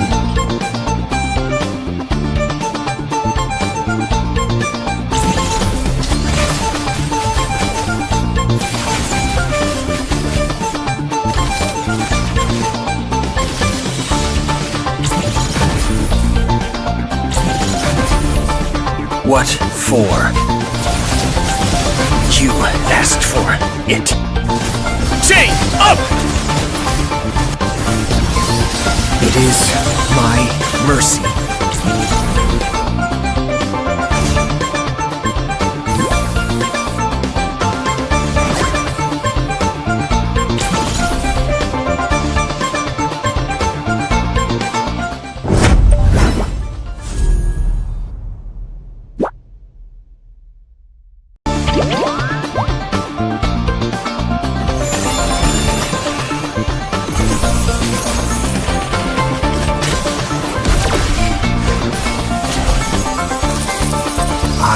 am more than a weapon.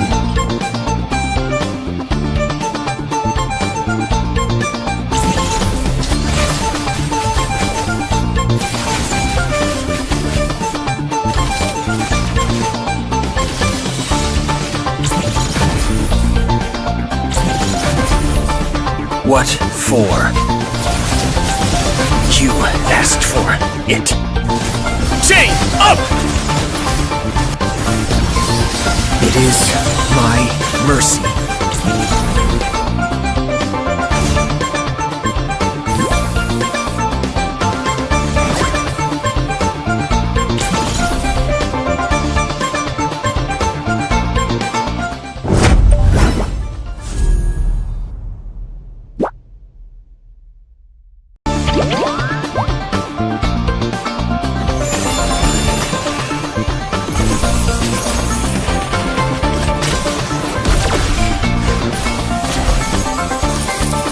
I am more than a weapon.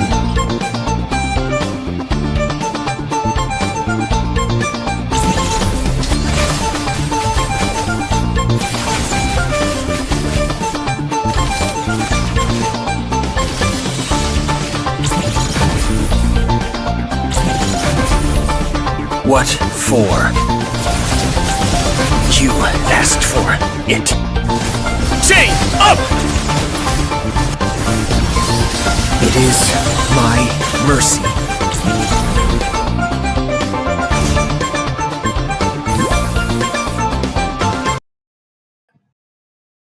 Welcome back once again, ladies and gentlemen. The last match of the night is about, not the last match of the night. The last match for Fredo and STs is about to happen. This is the third match of the night. And before we head into the third match of the night, once again, welcome to National College Cup, where it is not about squads, it is not about states, it's about the colleges. And of course, we all know how heated can things get when colleges face off against each other. And of course, if you are one of those people who studies in a college, I mean, if you have not participated in a college fest yet, I mean, do participate, because when you participate in a college festival, that is exactly when you come to know what college rivalry is all about. And this National College Cup is all about college rivalries. So, yeah. Ashley, have you participated in any national college, I mean, like college festivals where a lot of colleges, come and have some kind of events and all that? Yup, yup. And as you said, a lot of tantrums also happens there.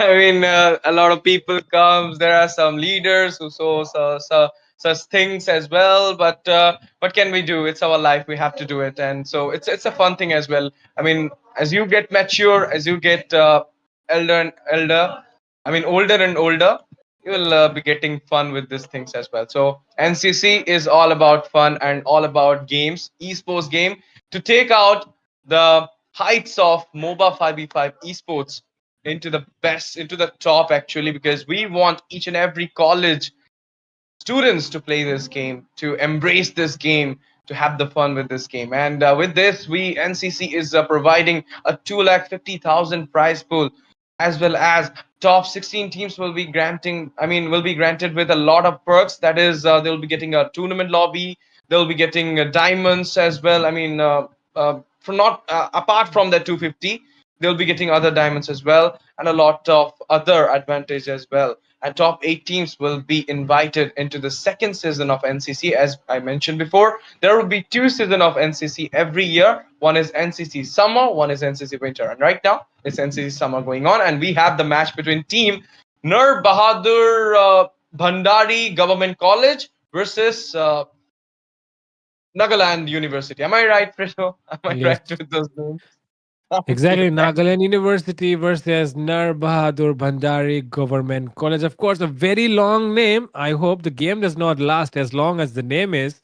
And with that, Nagaland University, of course, or the Yeah. State University of Nagaland. And with that, we have not really seen too many universities from Nagaland, but this will be one of the first ones, because, of course, a lot of the other states of Northeast are quite small, and Assam is the biggest. So you usually find a lot of colleges from Assam, but you don't really see a lot of university or colleges from the other states. But tonight we're going to see one of the first ones, and of course, the State University of Nagaland, Nagaland University, will be battling it out against NBBGC.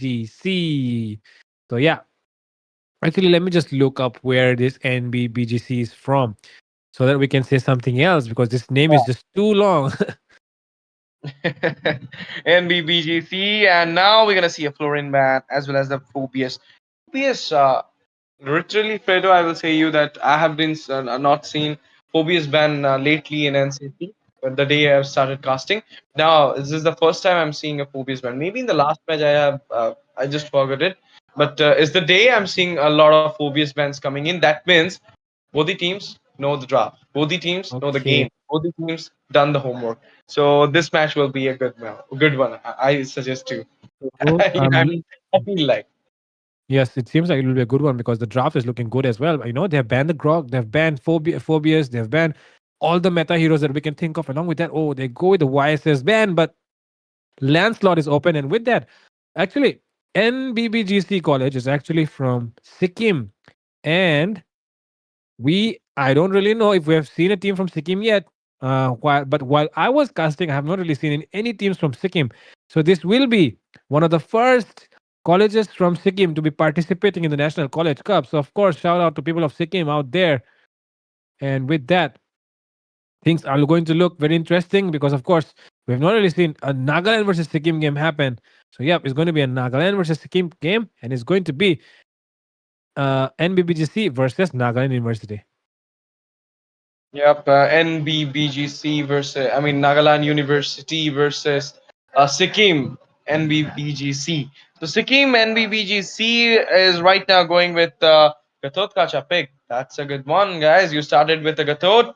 It was open all the time. Now, maybe banning the Phobias as well as the Ishanshin. I feel like a CC can be coming in. CC, even though the counter of Phobias, it feels like, I mean, she's someone just like the Beatrix, she's a winning lane hero as well. So you can take it on every time you want, anywhere you want, anywhere you want to counter any EXP laner, you can go for the CC. So maybe they're gonna prioritize the CC, but no. When I see another Minsitar pick, I don't know what's the craze is going on with the Mincy. Last game we saw a Mincy as well. Now also we're gonna see a Mincy. That because maybe that's the reason Fredo Lancelot is open. Maybe that is the reason they're going for Mincy. Yeah, Lancelot is open. So yeah, that's the reason why we're seeing these two picks upcoming from Nagaland University side. Along with that, we can see the Gatot Kacha already getting picked. So yeah, with these frontliners getting picked first, that definitely means that both the sides they're picking up heroes which might get countered instead of okay, this is going to be one exciting match because both the teams seem to be aware of what works in this meta. And that's why the draft doesn't really seem to excite a lot of people. But for casters like us who study the game, we know what a good draft looks like. And that's why we're excited looking at this draft. And with that comes an Alucard. Okay. Alucard, of course, is not the best, but the kind of Alucard players that we meet in ranked games. So might as well treat this game like one of your ranked games. Let's see if this Alucard will be able to shine or not. Let's see, but with the Gatotkacha and the Benedetta, that is with the Bakshi as well. I mean, he can give an anti heal with the alt, and it will kind of hinder the spell vamp of Alu as well. So this is the thing I was talking about. The draft is going too great for the side of Sikkim, that is Nur Bahadur Bhandari Government College, and with the draft from the side of team. Nagaland University, I think that the Kufra Minsita pick was right now is not a good pick because they went for a utility, not for a Lancy, not for a mobility. And with that, they did not go for the Lancelot, so they ban it out. They ban out the Luo E actually, which is something I did not expect because Luo E did get nerfed, and it's not something that we usually see, considering the fact that it has been nerfed. Like, and with that, on the other side, we see NBGC as well. But oh my goodness, I hope we're finally about to get an exciting match, Astizi. Yeah, and this time the Lancelot pick, Lancelot ban was not a good ban because they have already went for those three picks: Baksha, Gatotkacha, as well as Benedetta. So why are you going for the Lancelot ban? I mean, he's not gonna get picked at this moment. I feel like Nagaland University should have rectified it. It's okay, but Farsa is right now there, and we saw a beautiful game in the first match where the Farsa was dominating the whole game. Even though that was fun game for the blue team, but still the red team was dominating the whole game. It was Lancy, Farsa, as well as the Granger being there. So let's see what if happening this time, because the goal laner pick is yet to come and Granger is still open. So what do you feel, Fredo? Are we gonna see a Granger Farsa once again from the side of red? Nagaland Uh, University. yeah, could happen definitely. But instead of that, oh, they pick one of my favorite heroes. They pick one of my favorite heroes in this correct meta right now, the Leslie, of course. Very, very good damage output, and especially, in the poking game, nobody can defeat a Leslie in the poking game because it always out damages because the range is there, and the passive was also very, very good. Hit and run, hit and run, hit and run until they're low, and then once they're low, go all in with that combo, and with that finish it out with a smite. So that's why Leslie very good. But both the drafts are looking very, very good, not just the side of Nagaland University. Look at that Valentina pick, and we all know a good Valentina player can definitely turn tides of the game. Sure, and from that side, you can see a Kufra, you can see a Mincy, as well as you can see Farsa. 3 ults. The Tyrant's Revenge, the Mincy's ult, as well as the Feather Strike will be copied by the Kakashi. The in-game Kakashi Yep, of yep. obviously it is Hayabusa. He got the skin, but I feel the real Kakashi, the copy ninja, is Valentina. So she can copy 3 ults from that side, and maybe I feel like the Kufra's ult will be the X factor for the side of team Sikkim University, because you know what, there will be a AOG as well as the Tyrant's Revenge. But now here we are, guys, into the land of dawn for the third game of tonight at NCC. It's between team Nar Bahadur Government College versus team Nagaland University, and we can see the aggro has already been started from the side of both the junglers. Fredo, please take over the game. Yep, things are looking good. Things are looking really, really exciting as well, as both these teams will be battling it out. And look at that. The name of the Benedetta, Benedetta is actually Vendetta. So yeah, trying to match up the name. And my goodness, look at that Valentina. She's trying. Oh, nice hook coming in from that Mincitar. Almost gets caught there, the Benedetta. But look at this Valentina. Zoning away the Farsa, denying her of minions. And the Farsa is, of course, a mage that does need a lot of farm. But right now, the Farsa needs to be careful. There is a lot of zoning going on. And with that, Kufra taking a lot of hits. Forced to use the flicker as well. But that is really good gameplay being shown here by the side of Sikkim University. Benedetta just clear up the lane as soon as possible and just give a beautiful rotation into the mid. This is what a Benedetta player should do. Retreat just popped off for a bug. This is not a good thing. I mean, the turtle is about to come and you just push the retreat up, and now Alucard is diving into the way. 3-man being there, a lot of damage, but Alucard will be caught off guard and will be taken down by the Bakshia. It will be a first blood for the side of NBBGC. That is GG start from them. Yep, and the thing is, Alucard players, they do look for those early kills because we all know an Alucard needs snowball. But the problem is, when you're facing a Gatot Kacha, you do not want to go in if you do not have a Sky Piercer, because this guy is so tanky when his HP is low, especially against physical damage. And with that, there comes the Feathered Airstrike is into the hands of the Valentina. Now they kind of going for that blue buff. Let's see if they can go for it. Feather Airstrike just come up right, the Valentina. Alucard will be taken down. Benedetta find his way to that, and free turtle for the Bakshia. Yep, things looking good. Things looking really good here for the side of Sikkim.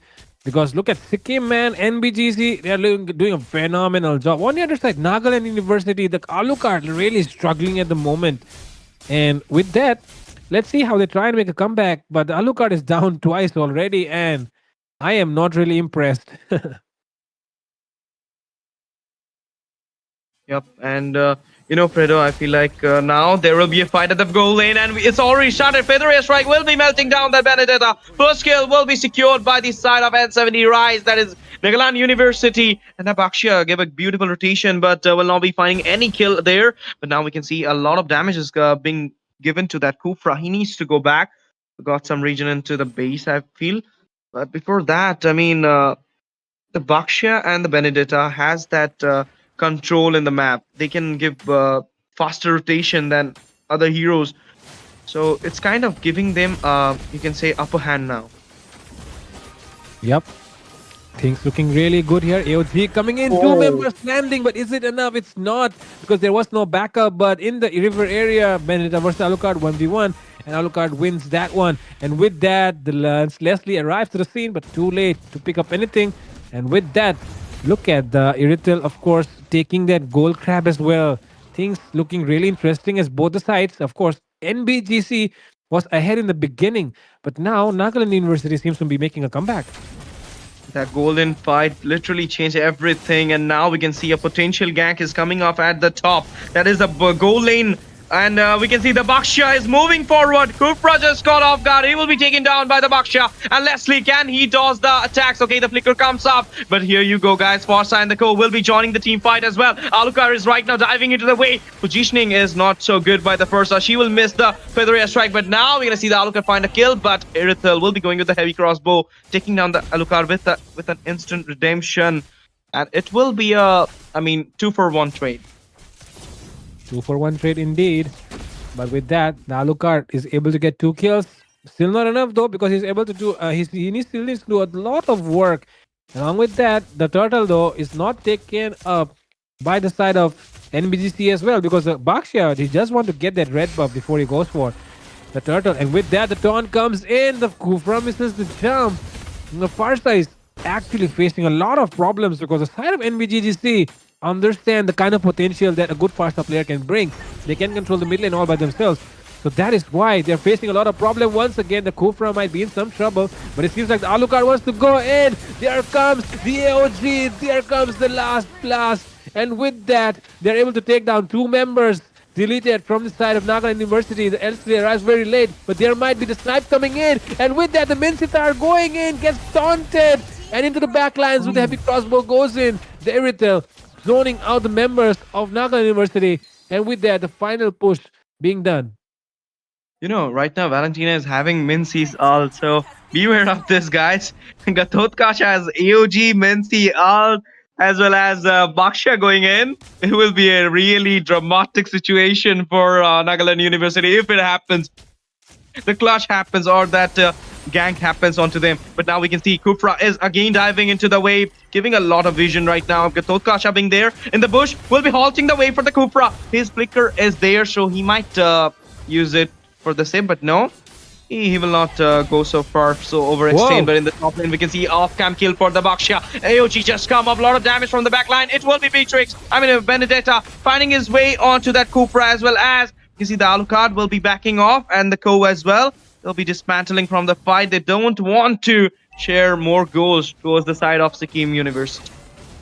Things are looking good here for the side of Sikkim, because right now Sikkim is completely dominating. Nagaland does not seem to have an answer, and with that coming in is Gatotkacha, but he will get taken down here by the Leslie. And with that, there comes a Kufra. Not enough damage, nothing is there, but we'll be able to still take down the Iritel. And with that, look at the Leslie, she's free hitting the but right now the Benedetta has arrived. Benedetta comes in. Electro final go. The Leslie actually dodges that, but it's still not enough, because the Bakshia will come in and help them. But there comes the hook. He is hooked inside the tower. Wabi Sabi will fall into the hands of the Minsitar. Doesn't matter at all. They got 4 kills at the point, and if Bakshia is getting down, they're right now going for the mid tier. And you know, the mid tier is more important than anything else, even the turtle as well, because the mid first tier will be giving you a lot of zone, as well as the jungle will get increased, and you can take off the fights inside the jungle of your enemy, and that will give you a lot of confidence, as well as gold, everything into your mark. But now, third turtle being on, only 10 seconds being there. Tyrant's Revenge just come up onto a Beatrix. Why, bro? Why? She got all the mobility. She can dodge you well. She did it, and the 10-second mark I was talking, again Oh, been Kufra! fulfilled by the Buffalo. Oh my goodness, Kufra will be taking out the heavy crossbow come up. And in the meantime, we can see AOG on 2 people. It's in there inside the mid tier. But as you saw it from the beginning, no backup for the AOGs. Yep. The Gatot Kacha saving that Irithel just using that sprint to run away and actually, to save that Irithel, the Valentina actually flickered in front of that snipe. So yeah, good, I know, a good gameplay being shown there, but into the EXP lane, even though the Minsita is a counter, seems like the Benedetta is getting the better out of this matchup. And with that, in the EXP, in the goal lane though, look at the Baxter going all in on the Alucard, not scared at all because super farmed. And with that, the Valentina comes in to pick up those kills. And the Leslie might be in some trouble here. Heavy crossbow takes her down. And the Kufra jumps in, but there is just not enough backup being given to that guy because enemy is very, very low. Kufra still 1 HP, trying to sidestep everything, but it's still not enough as the Valentina will get that one as well. The goal lead is talking a bit louder from anything else. 6k it is. And you know what? Maybe that's the reason they got the items so quick into their hand, and now the damage is uncontrollable, and it is kind of diminishing the whole side of N70 Rise, that is Nagaland University. And it's kind of, I mean, they're getting the macro as well because the tiers are falling down from both the sides, mid as well as bot. And now they're going for the 2 buff. Can they take it from away from that? Alucard managed to take it, my goodness. And now Alucard in a very bad position will be taken down by the Benedetta. Unstoppable coming on. Feather hashtag was there, but not much in effect because the position was not in a good way. And with that, things are looking really good here for Sikkim. Nar Bahadur, of course, doing a phenomenal job. And with that, on the other side, Nagaland University are really struggling, especially the Leslie and the Alucard, because we all know the damage dealers are taking down the damage dealers are one of the best objectives, the most important objectives of the game, and that's why. Right now, Nar Bahadur Bandari are doing a phenomenal job at doing that because always taking down Alucard and the Leslie. And with that, the Kufra, I don't know what he's trying, but it is not what they should do because they are really farmed. They do not want to go in. Once again comes the Godlike from the Benedetta as well. Killing spree for the Irithel. They still want to go in, it seems, but there seems to be out of range for now. So they will be surviving this one. But now they have to defend the Lord and they do not have the members alive. Not before the Lord coming, guys. You should have waited for a little bit. Defending the Lord may be a good choice. But now the second tiers will not be spared, guys. They will be taking it out easily. Heavy crossbow just come up, melted down that Forza. Managed to take down the tier 2. Holy blessings are off now. Lord is emerging into the top side. And now maybe this is the end. Baksha going in. Okay, just number 1 Baksha style. Gameplay just come back at a perfect moment. Lord is right now standing at the inhibitor. Will be easily defended down, but how many time is there to defend another Lord? Because I feel like it is maybe very late now because it's already Fredo 10k goal lead, and you cannot replenish it as quick as you're thinking. Yeah, man. With that, Wabi Sabi here is of course playing a phenomenal Baksha gameplay right now, like you mentioned. Number 1 Baksha style, definitely, because I saw that he was jumping in and out of those walls, styling with that Baksha. And of course, that's not something. Okay, Alucard, you do not want to do that, my boy. Do not embarrass me. My name is Fredo. I am an Alucard player. So yeah, kind of embarrassing right now to see the way this guy is playing. But of course, he can definitely improve. But right now, this does need to stay behind and try to farm up instead of going forward. And the thing is, this lineup that we're seeing on the side of Nagaland University is really struggling. And oh my god, recall spams happening. These guys are definitely enjoying the game, taking in every single moment. And with that, look at that SSIN as well. Their squad name seems to be something else, but for now, they've definitely chosen to use that university name to represent. And with that, Alucard really struggling to get that farm. And now there it comes. Look at the taunt coming in, and they are breaking their heaven. on the enemies. Nagaland University seems to be going down, it seems. But here comes Oh my AOC goodness. landing. It's the wipeout. It's almost annihilation except for the Leslie. And with that, Sikkim is totally styling on Nagaland. Bro, that Alucard was just desperate to take the red buff and again getting zoning out by the Baksha 3 times in a row in that same place, same position. He's doing it now. Minions entering into the base. They're locking the base for a good reason because they will be popping the crown and taking the game number 3 for themselves. I mean, at NCC, and will be going into the next round of NCC. And it's an N for Nagaland University. They played well, but I Yep. feel like the jungler could have done a little bit well, Fred. Definitely, Nagaland University really struggling. I feel like the entire mid lane trio was really struggling.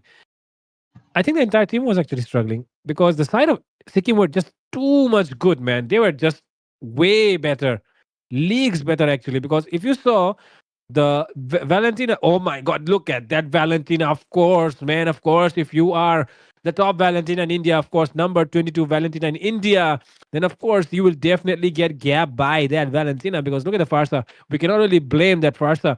And looking at the name, Mini 1623 does seem like she is struggling. So yeah, that's why respect to the Valentina for doing a phenomenal job with that mid lane control. And we can't blame really when you're facing a top Valentina, when you're facing a top India ranked player, you definitely struggle. And look at that Bakshia, man. Look at that number 1 Bakshia for real. 7-1-15. I think 10 missed call from Kyrie. Yeah, exactly. 10 missed calls from Kyrie, of course. But guess what? Who will not be getting any calls? It will be Nasu on that Alucard. Definitely struggling. He barely has 6,000 gold. Meanwhile, the Bakshia was having almost 10,000. And not gonna lie, the draft was kind of bad because I mean, Minsitar plays from the back, Alucard plays from the back, Kufra also plays from the back. Who is the front line? No front line, and that's why they struggled at this game a lot. And with that, of course, we can go ahead and have the third draw, right? Yep, the best thing of the tournament for our viewers, the spin the wheel moment. We got 2 finalists already. It's Anshu and obviously Super Yosh. The Yes, dot dot Super dot. Yoshi. Yeah. So, So, now yeah, let's we'll see the third name, the third finalist. I'm excited, guys. The spin the wheel is here. We're gonna spin the wheel, and we'll be having the name popping up soon, guys. With the ID server, there in IGN is Arpit. Arpit. Is it Arpit or Arpita? I think Okay, it's Arpita. AV Arpita. Yep. Okay. AV Arpita. So if, Congratulations to the Arpita for becoming the third finalist. We'll have more 3 finalists. Then we'll be having the last draw. But before that, we'll be taking a short break. And Wavi Savi, Bakshia player, will be getting a 10 missed call from obviously Kari, as well as Alucard will be getting 3 blocks, one from Fredo, one from Yuzuki, and one from Dracula. So with this joke, we'll be going off right now. It's me, STZ, and Fredo will be signing off. And our more 2 talents, that is Itami and Ray, will be joining you all. So after this short break, stay tuned, guys. Don't go anywhere. We'll be coming back soon. Bye-bye.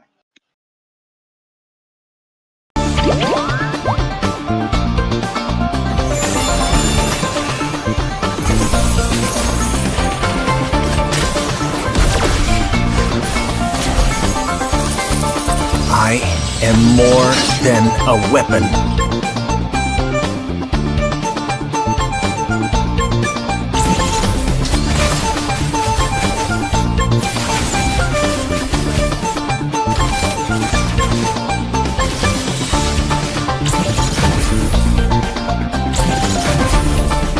What for? You asked for it. Chain up! It is my mercy.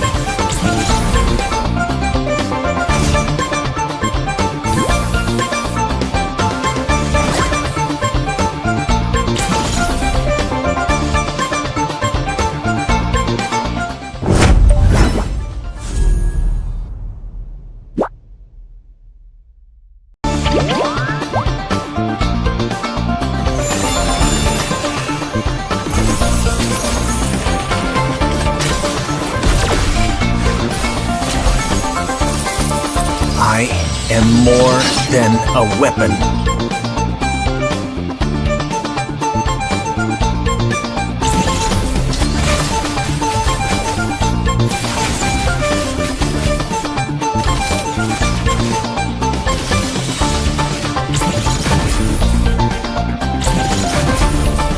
What for? You asked for it. Chain up! It is my mercy.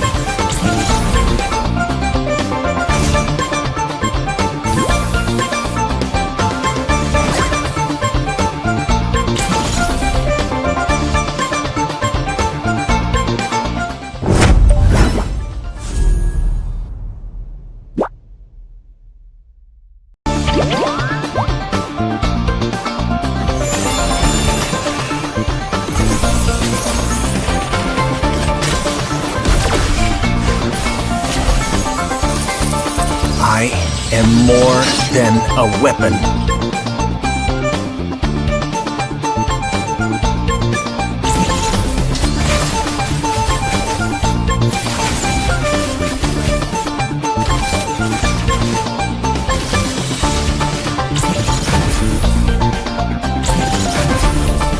What for?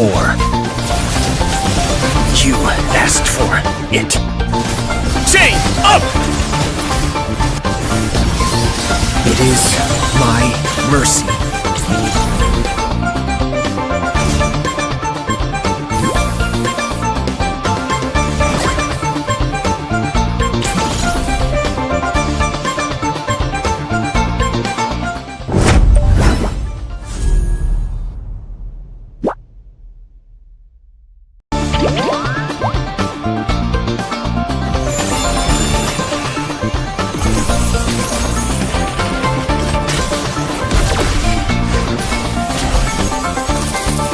I am more than a weapon.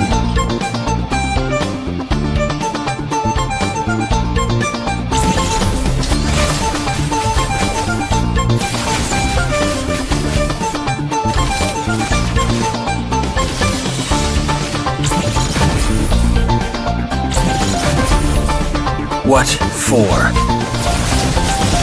You asked for it. Chain up! It is my mercy.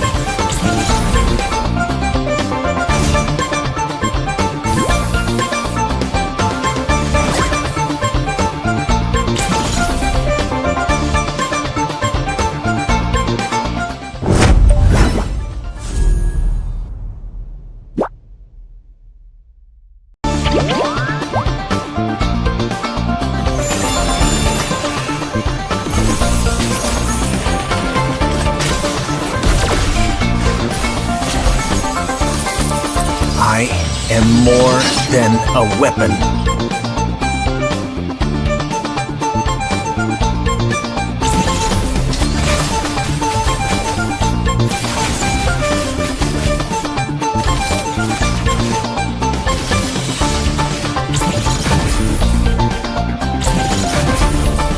What for?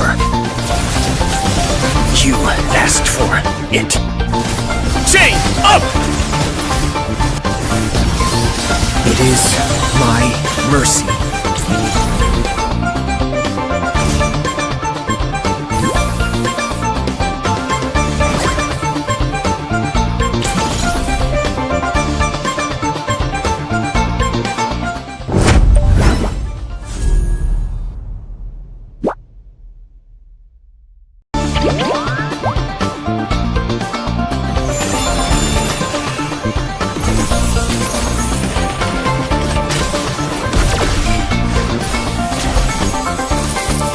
I am more than a weapon.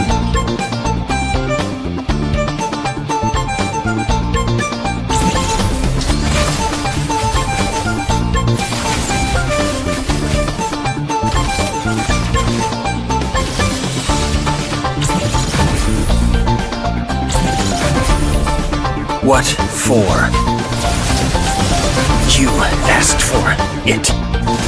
Chain up! is my mercy.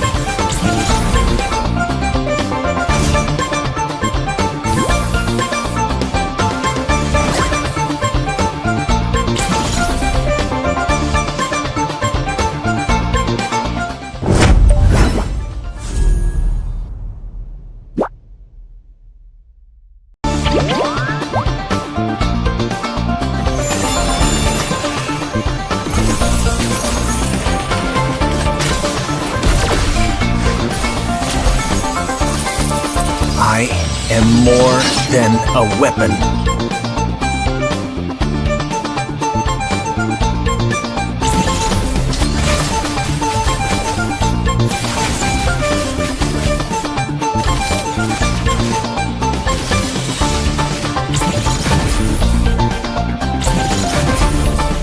What for?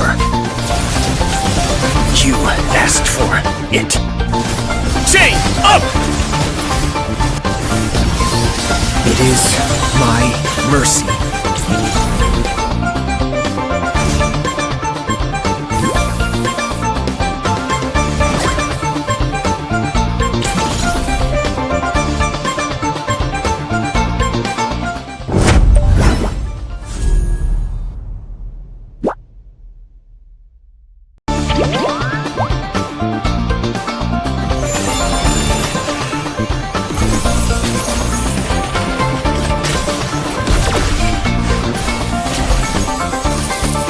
I am more than a weapon.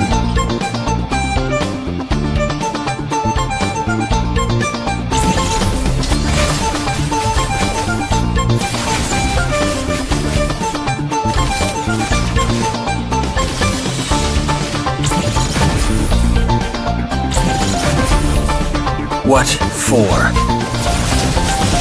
You asked for it. Chain up!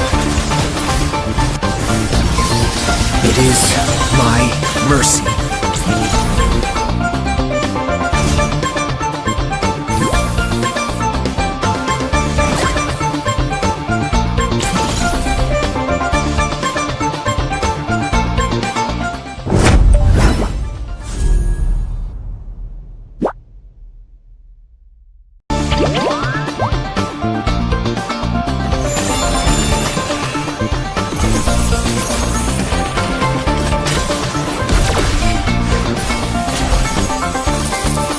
I am more than a weapon.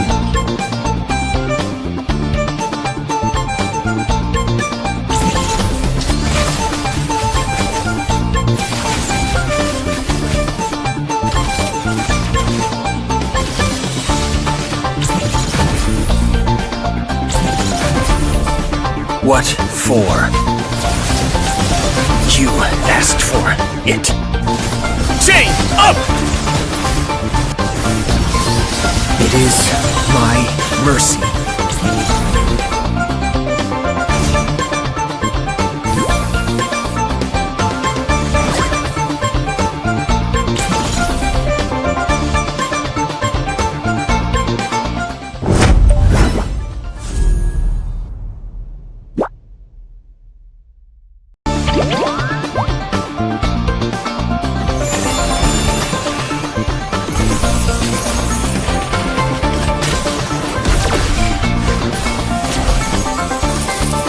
I am more than a weapon.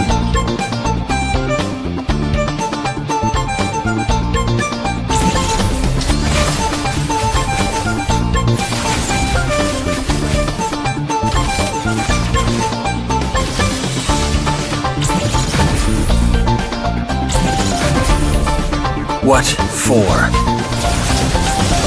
You asked for it. Chain up! It is my mercy.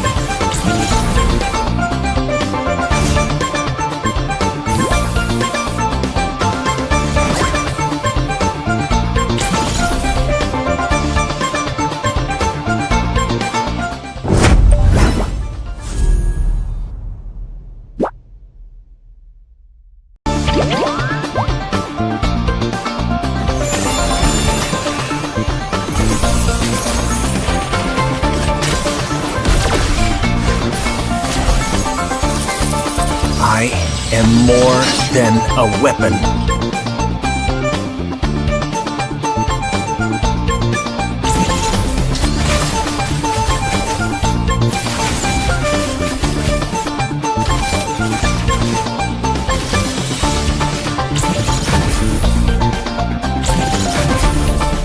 What for? You asked for it. Chain up! It is my mercy.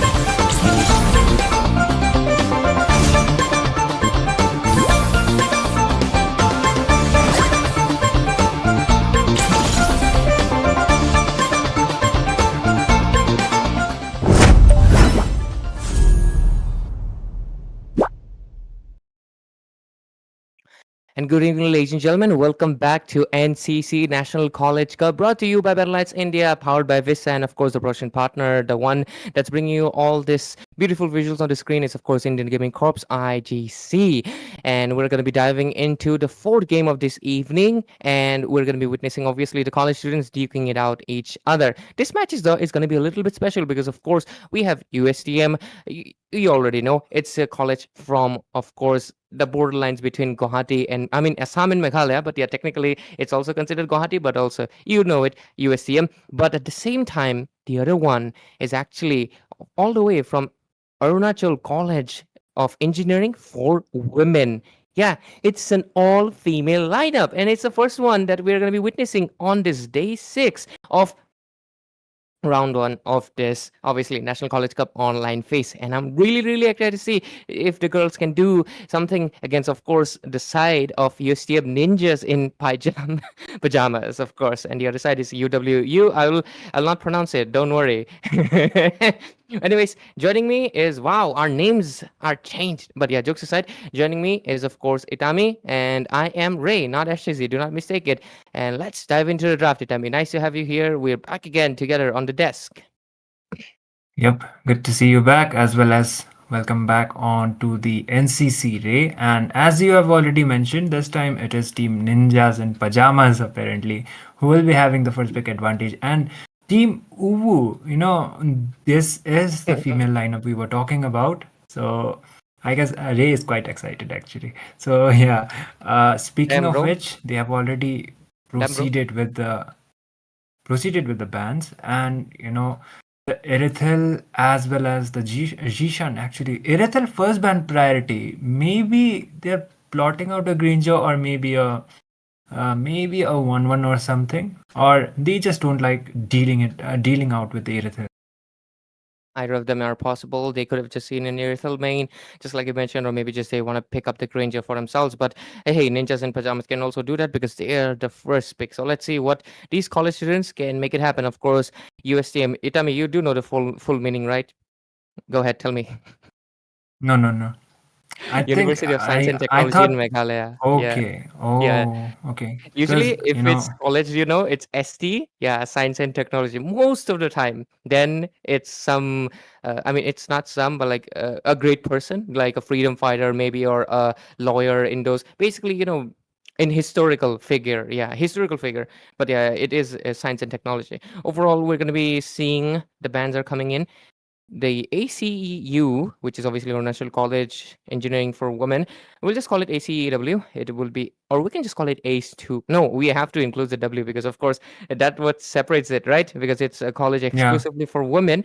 That's why ACW. So let's see. We're almost done with the first phase. So let's see what the side of USTM is going to be picking up. And funny enough, USTM, I feel like they should be better for one reason. They do have ML events being hosted like yearly and sometimes twice a year too. Like they have, cultural events, and they try to integrate ML and BGMI as well as like football, basketball, stuff like together, So they do have a little bit of their own local college community build up. So maybe with that, they have a little bit of experience with their college events, and they might have that advantage over the other team, which is, so let's see. Yeah, it will depend upon how well will they draft as well. Like it is kind of, we can actually sort out, let's say, how much of a level the team actually plays in with the draft too. Because if you are quite updated with the draft as well as onto the heroes which are doing pretty strong onto this patch as well as currently signifies your draft as well as the counter picks, let's say. So ninjas and pajamas, they have the first pick advantage, like we have already mentioned. Not much EXP bans actually from either of the sides. The Grok as well as the Glue, let's say. The Glue, he mostly goes on onto the EXP, and the Grok, it could have been the flex pick. He would have been going on onto the EXP too. But it leaves out a lot of picks for both of the sides, the Yuzhong as well as the Lapu, Arlet. There are many priorities for the EXP side, and the EXP meta is still there, and okay, the Granger, we were expecting it, and it was Team Ubu who banned it out first. Maybe they were trying to plot it out to pick it out for themselves, but it won't be happening. Maybe they have anticipated it as well as just predicted it, so they went for the Granger first. In my opinion, it's a good pick. Yeah, of course, it's a good pick. And I told you it's going to happen because you banned out the Aircel main solid counter in the lane for Granger. So obviously, it felt like really yeah, maybe they have a counter for Granger themselves. But would you want to risk it? Just pick it up for yourself. And that's what Ninjas in Pajamas USTM representative is going to be going for it. And at the same time, though, just like I mentioned, UWU, they can also go for a composition right now. And be funny enough, I'd be actually surprised if I do see, okay, nothing out of the ordinary. They go for the Lapu Lapu and the Farsa, two of the really strong contenders for EXP and mid lane. Not to mention, this Farsa is also counter for most of the marksmen due to her range. It can really affect how you position yourself in the Land of Dawn. And I do think that's going to be affecting the Granger mostly. Maybe they do have the trust in the Lapu, and she, because it's obviously, she might just be able to go into the backlines because, of course, the bravest fighter, the bonk that hits like this boom, it's just really, really strong, especially if you can connect it into multiple people. It's basically Lolita's ultimate. If you not discount, actually, it's actually stronger, but the area is small, but it's much, much stronger. So let's see what the side of USTM University, of course, they can go for, and they go for what?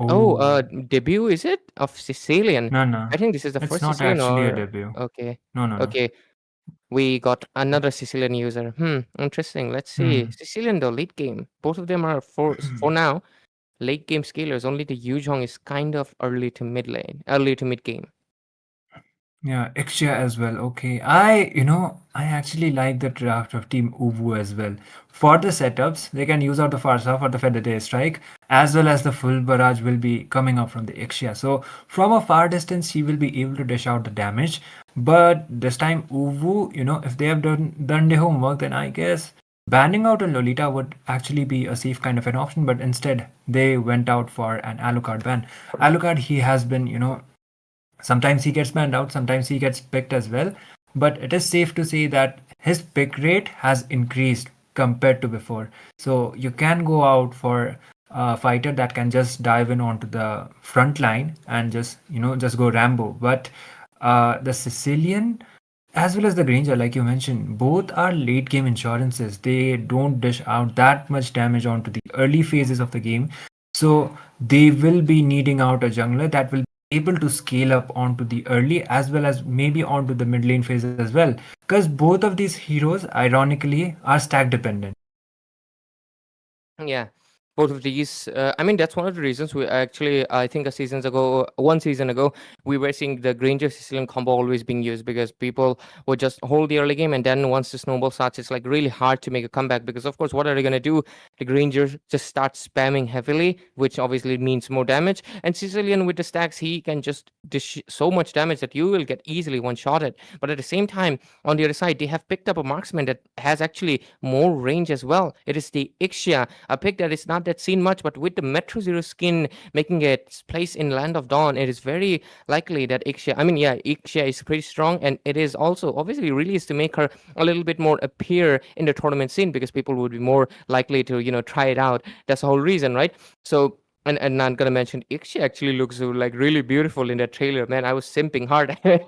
But jokes aside, the Alucard ban, it's really common actually in this tournament. And funny enough, I have yet to see an Alucard win too, because it's either banned or even if it's picked, Yeah. it's not that impactful. So actually, I would love to see some Alucard user actually pull up some moves, and I'm waiting for that. If there's any Alucard top India ranks in this tournament, make sure to have your moment, guys. But yeah, jokes aside, the last two picks coming in from UW, they go, Oh. Oh, if they Metro had picked Zero up once again. Exborg, if they had picked up Exborg, this would have been just a Metro Zero lineup. But yeah, they haven't.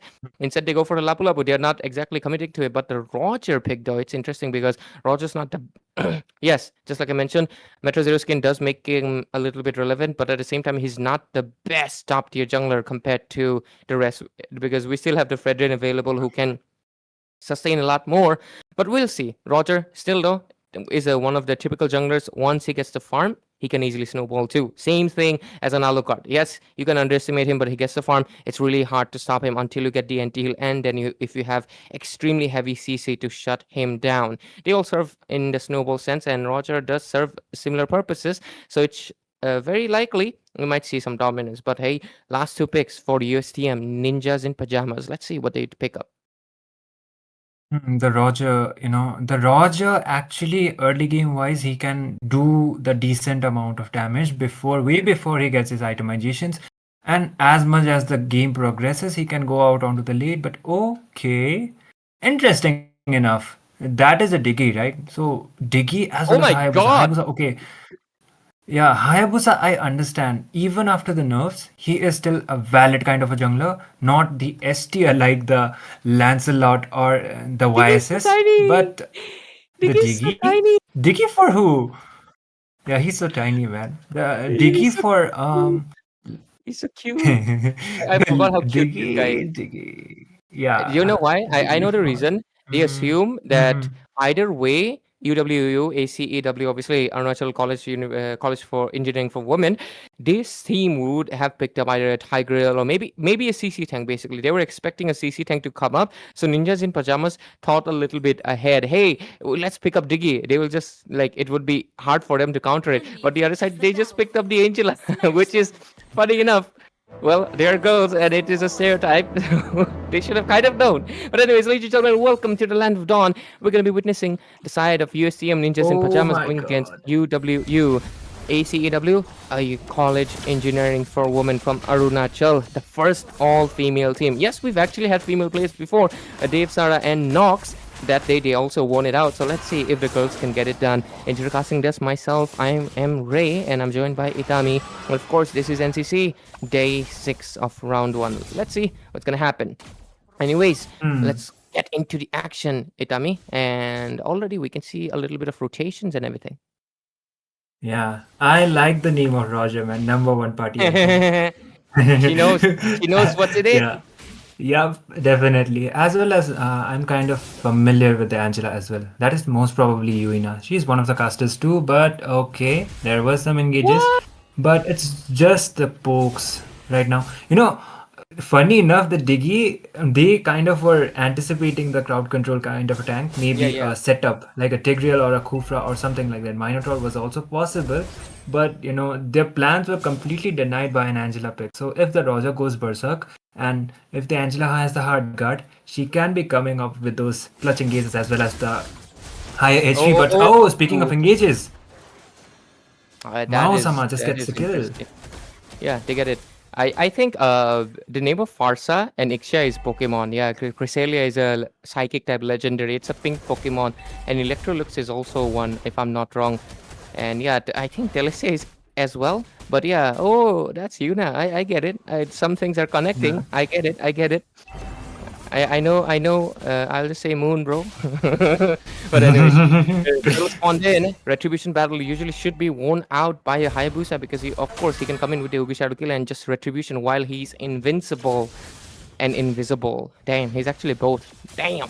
So either way, you're right. Anyways, the troll spawning in. Look at that. Most likely we're gonna be seeing Lapu Lapu comes in with the Bravest Fighter. Look at the Dragon coming in as well. But the number one party in hand will not be able to get it. Instead, gets taken down. Double kill secured for this Granger. Lapu Lapu still fighting in though with the Bravest Fighter. He's actually trying to dish out so much damage, but the flicker play is right on point. And ultimately, the side of Ninjas in Pyjamas, UCM, just immediately gets a 4-0. And a turtle, that's a basically 5-0 trade.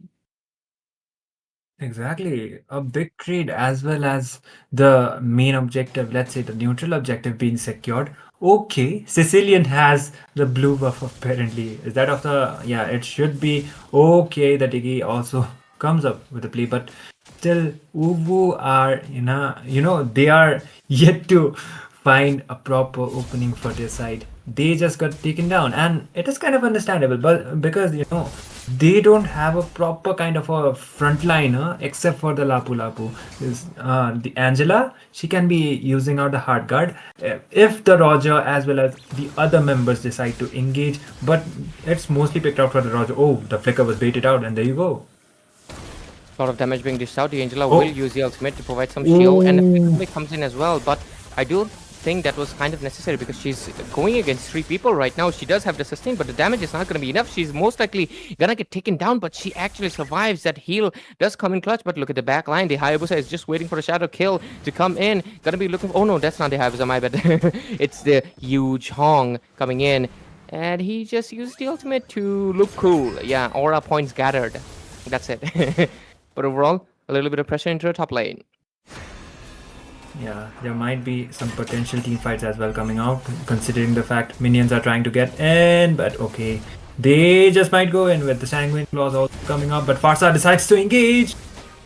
Farsa, that was extremely aggressive, but Lapu Lapu comes in from behind. Ixia comes in Oh, with a no. full barrage as well. Electro looks will get taken down, and the next one is obviously going to be the Angela into the table. But Master over here will get a double kill for his team, for her team. And right now, with that, Hayabusa is trying to get another kill. Will he be able to do so? Ixia does survive with the sliver of HP, and Chrysalia, she will go back. But the turtle is up. Electrolux is back as well.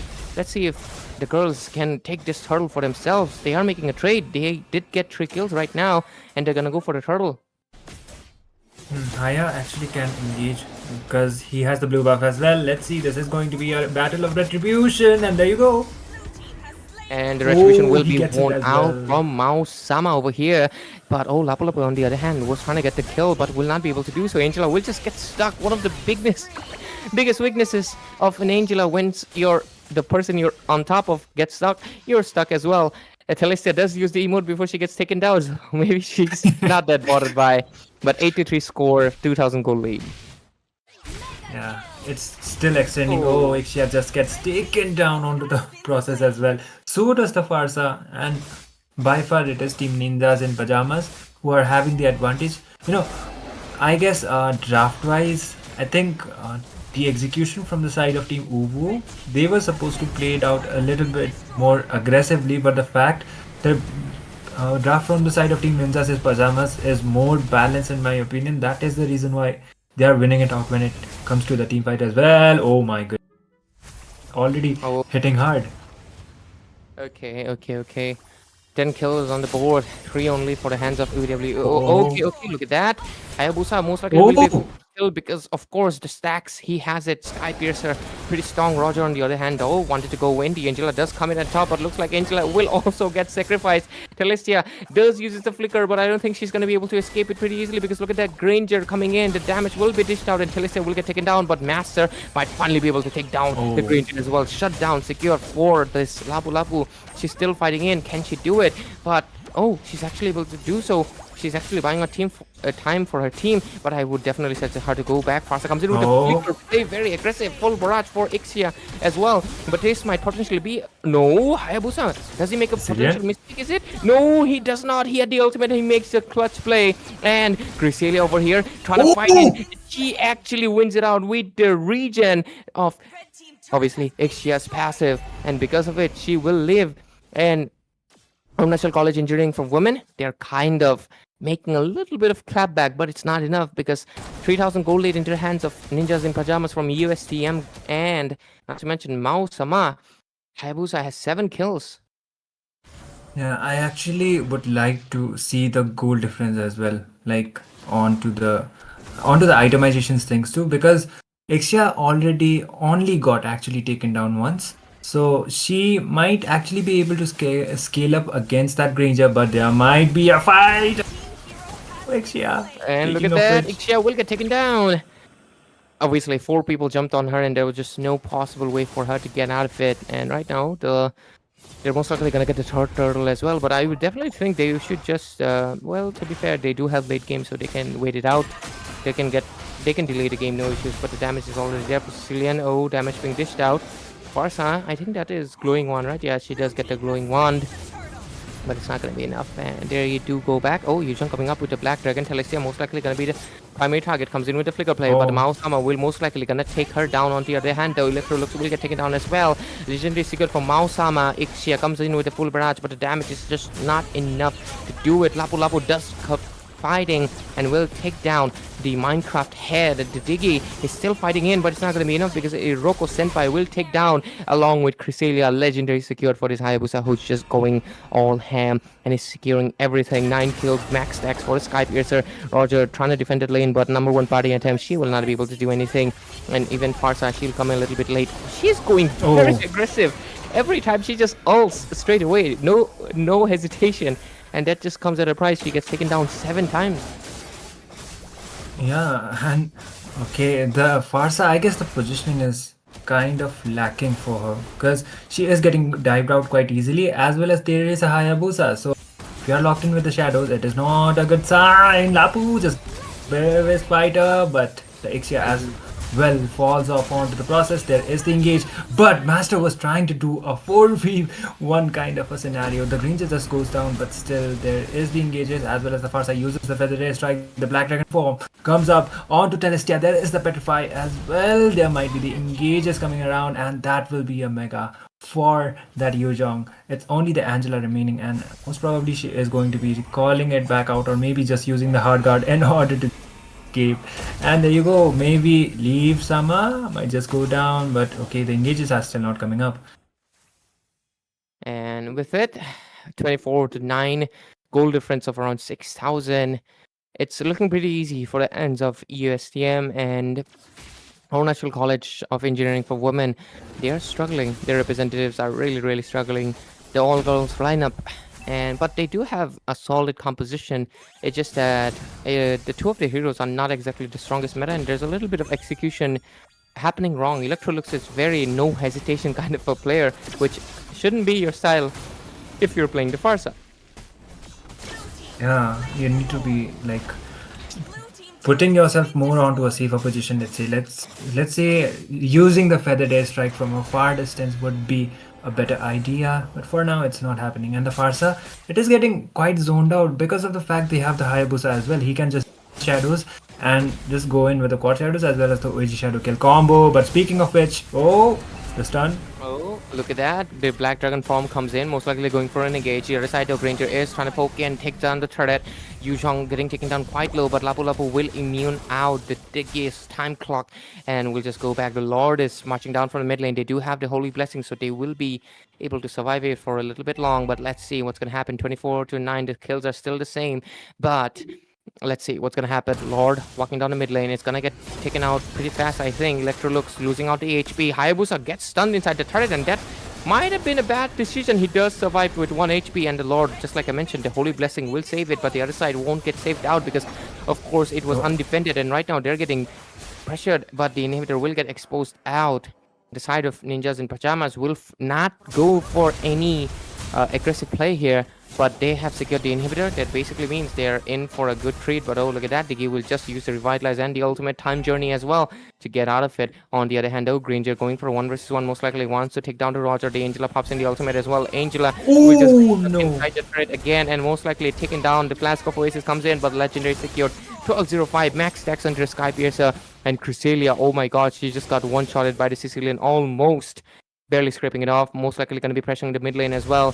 The side of Ninjas in Pyjamas are trying to end this game as soon as possible, and they're pressuring the mid lane as well. The inhibitor is going to get taken down. The Hayabusa most likely will take down. Oh, that's a bad mistake. Is it? No, he survives with 1 HP, but the turret damage will actually follow him down, and Cresselia will take him down. But on the other hand, Yuzhong is also trying to overextend and will get shut it down. A lot of overextension coming in from the hands of Ninjas in Pyjamas, but they should definitely retreat, and the Granger will make the wise decision and go back. But Roger, look at that, he's actually running so fast, but 2 things will stop him. Damn. Damn indeed.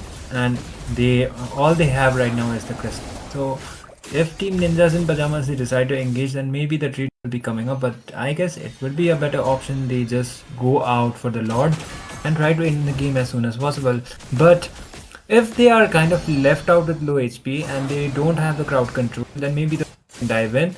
But the thing is, the Hayabusa, he has a lot of farm and kills on name. So a potential shutdown is necessary in order, like, for the side of Team Uwu, in order to, at least have some momentum onto the game. But by far, the goal lead is also quite, vast, let's say. It's almost over 10k, and they need a really good opening, or maybe there might be a potential kind of a mistake that might come from the side of Team Ninjas in Pajamas. That can be the thing, but the question is, will they commit for the Lord? I don't think so, because Roger is still on the bot lane. Yeah, and that's the thing, Itami. Overall, though, let's see what's gonna happen. The next phase of their inhibitors are basically down. The Lord's gonna be marching down the mid lane. 27 to 11 and a 6,000 gold lead. It's actually really impressive that the side of UWU, of all female team, they actually really persisted. But overall, looks like it's going to be the end, because the side of Ninjas in Pajamas, they are ultimately going to be taking the win, because no inhibitors left. The base is exposed. There's just no chance of making a comeback right now. Black Dragon coming in, the Ninja coming in as well, and there's the Lapu Lapu trying to go into the backline, but it's not gonna matter because the base is already getting cracked down. The Hayabusa will capture a kill, and with it, the Ixia full product coming in as well, but the base getting the focus of the minions, only leaving with 1 HP, and the Hayabusa does try to make the play. Can they make it happen? But the minions are already cleared out, and is this a full-on reverse sweep? What's happening? Because they take down everyone except the Hayabusa. The minions!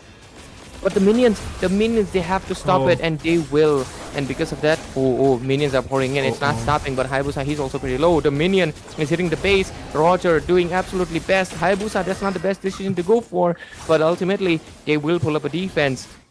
And I think they did get a little bit too desperate and not enough turret damage. But ultimately, the Arunachal College Engineering for Women, they are still persisting, still alive. And they're most likely, they won't be able to push much because the rest of the members all are going to be spawning at the same time. They will take down the mid tier 1 though. Yeah, they did buy some time, as well as Team Ninjas in Pajamas. They kind of overextended onto the mid. There is the OG shadow kill as well as the fight.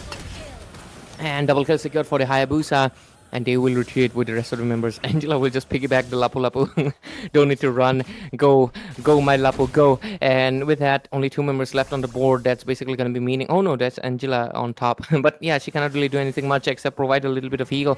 And with it, the last Black Dragon form comes in, and the base is most likely going to get cracked out because the Hayabusa is focusing on it. And there we go. A little bit extended, a little bit delayed, but ultimately the game will go into the hands of course, Ninjas in Pajamas from USTM, University of Science and Technology, Meghalaya, and they get the win.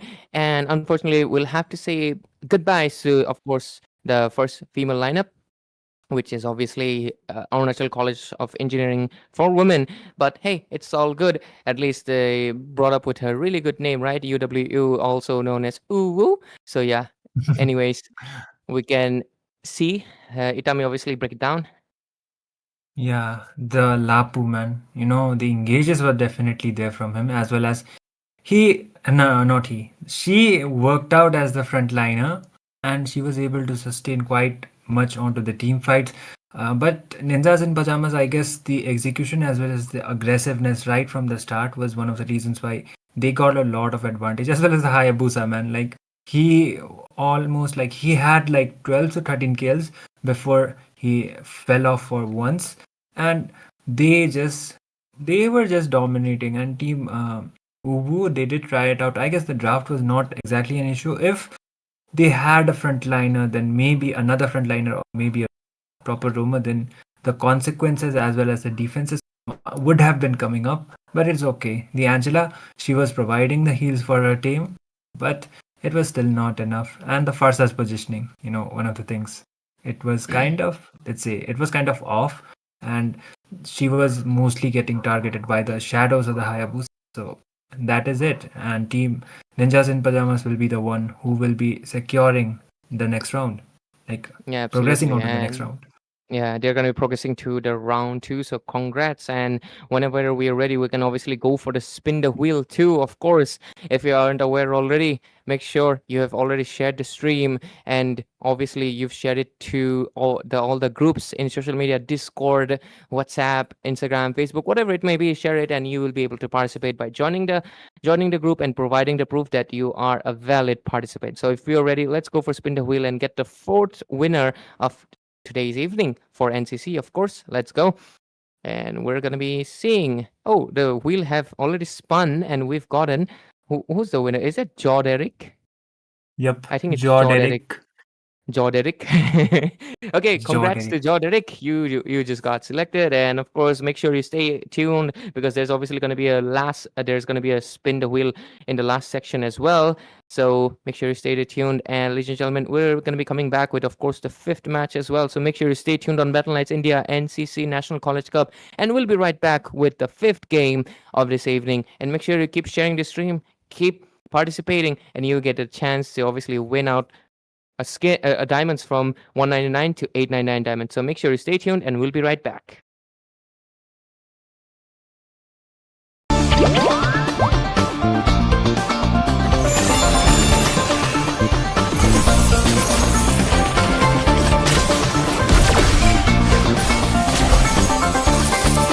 I am more than a weapon.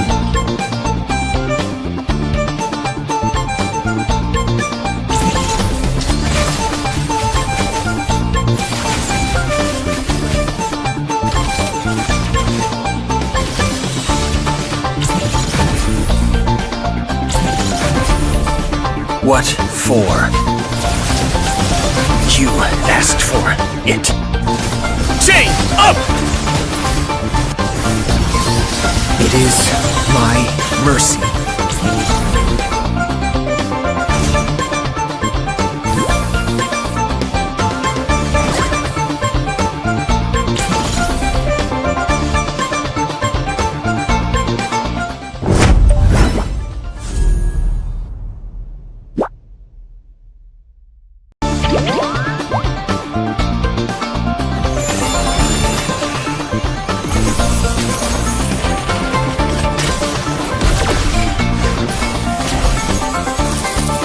I am more than a weapon.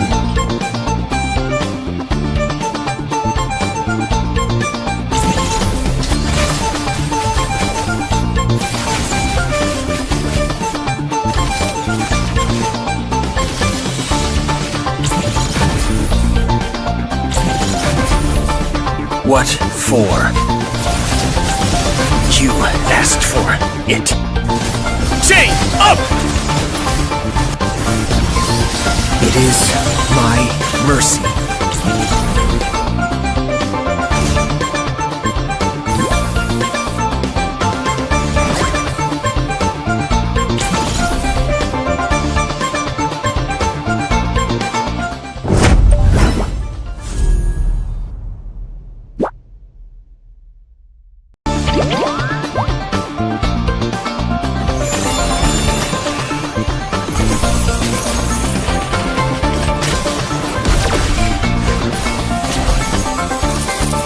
I am more than a weapon.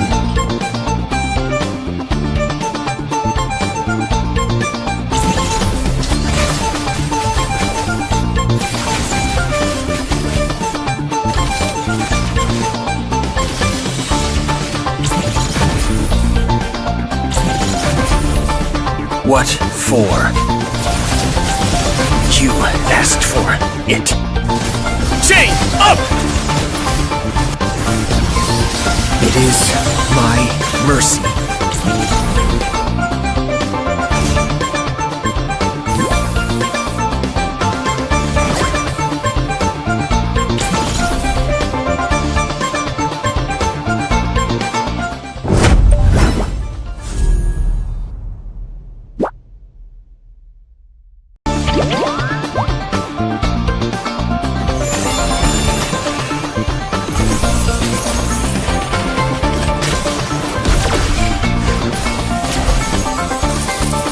I am more than a weapon.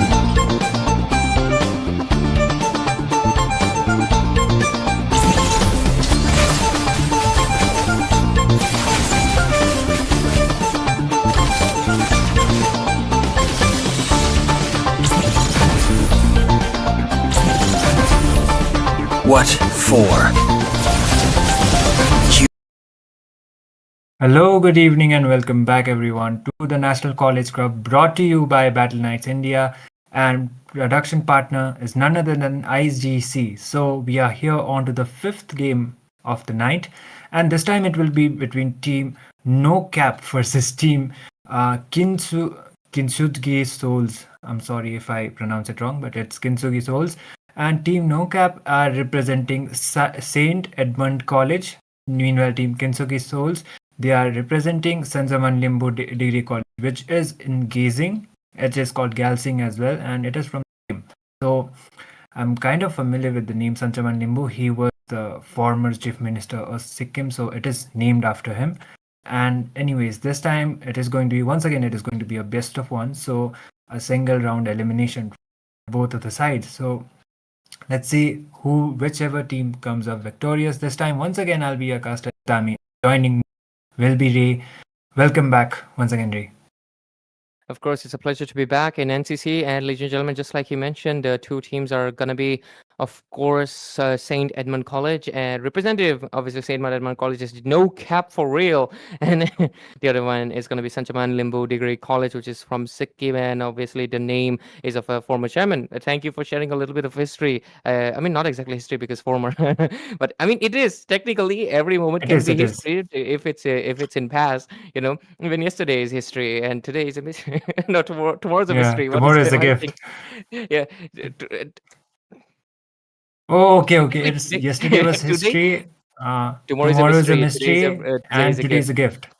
Yep. That's why it's called present. But technically, even today can be a mystery because if you're awake at 7 a.m., you don't know what's going to happen. So even today is a mystery. So you're not technically wrong, neither am I. But yeah, jokes aside, we're going to be witnessing a best of one series between two of these teams, and let's just see what's going to happen, because of course we're going to be witnessing round one matches, and it's been really beautiful so far.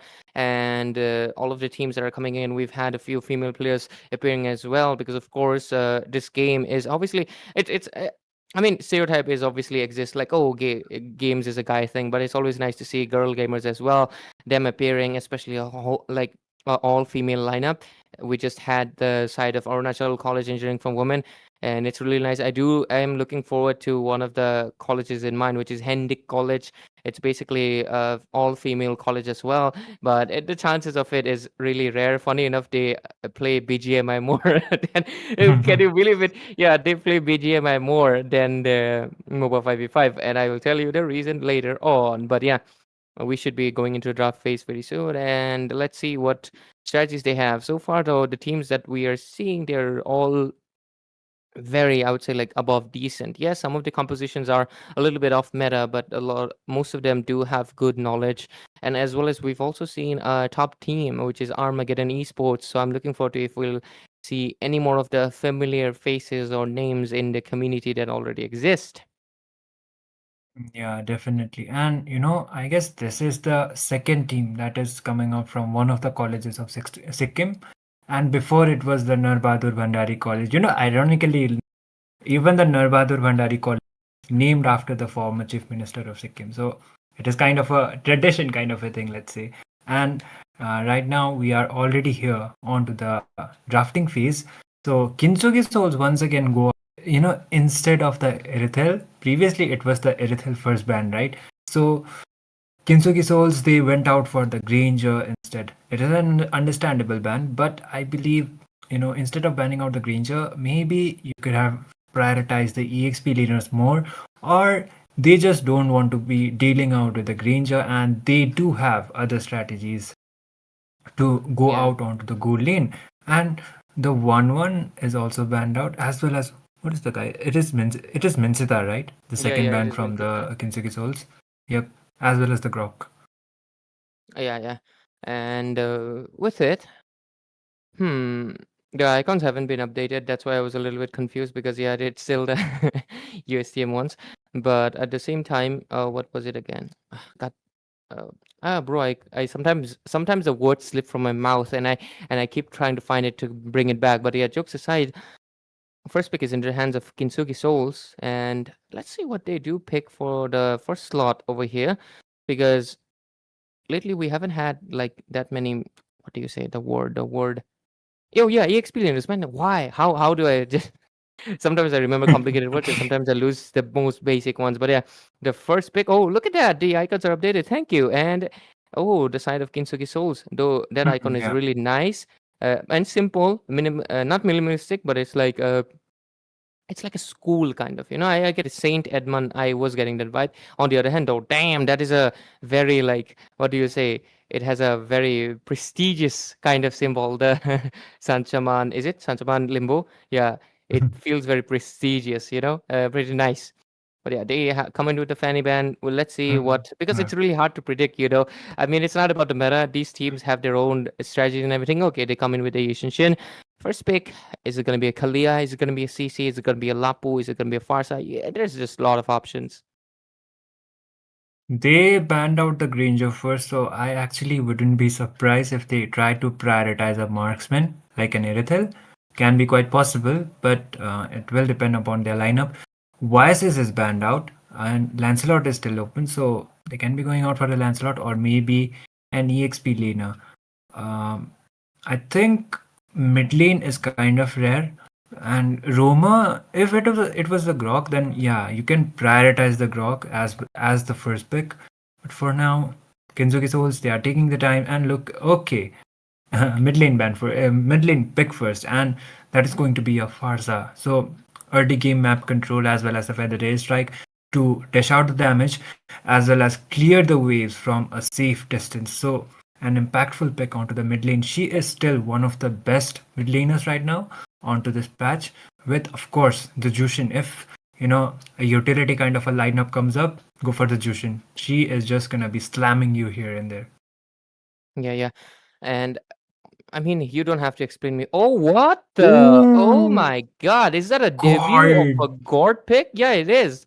Damn. be. Anytime I It should cast, be. I am seeing like the most unconventional mid laners in the meta right now. Where did this God pull up from? How is that gonna work? Bro, no, Lancelot, it is like I have already said it.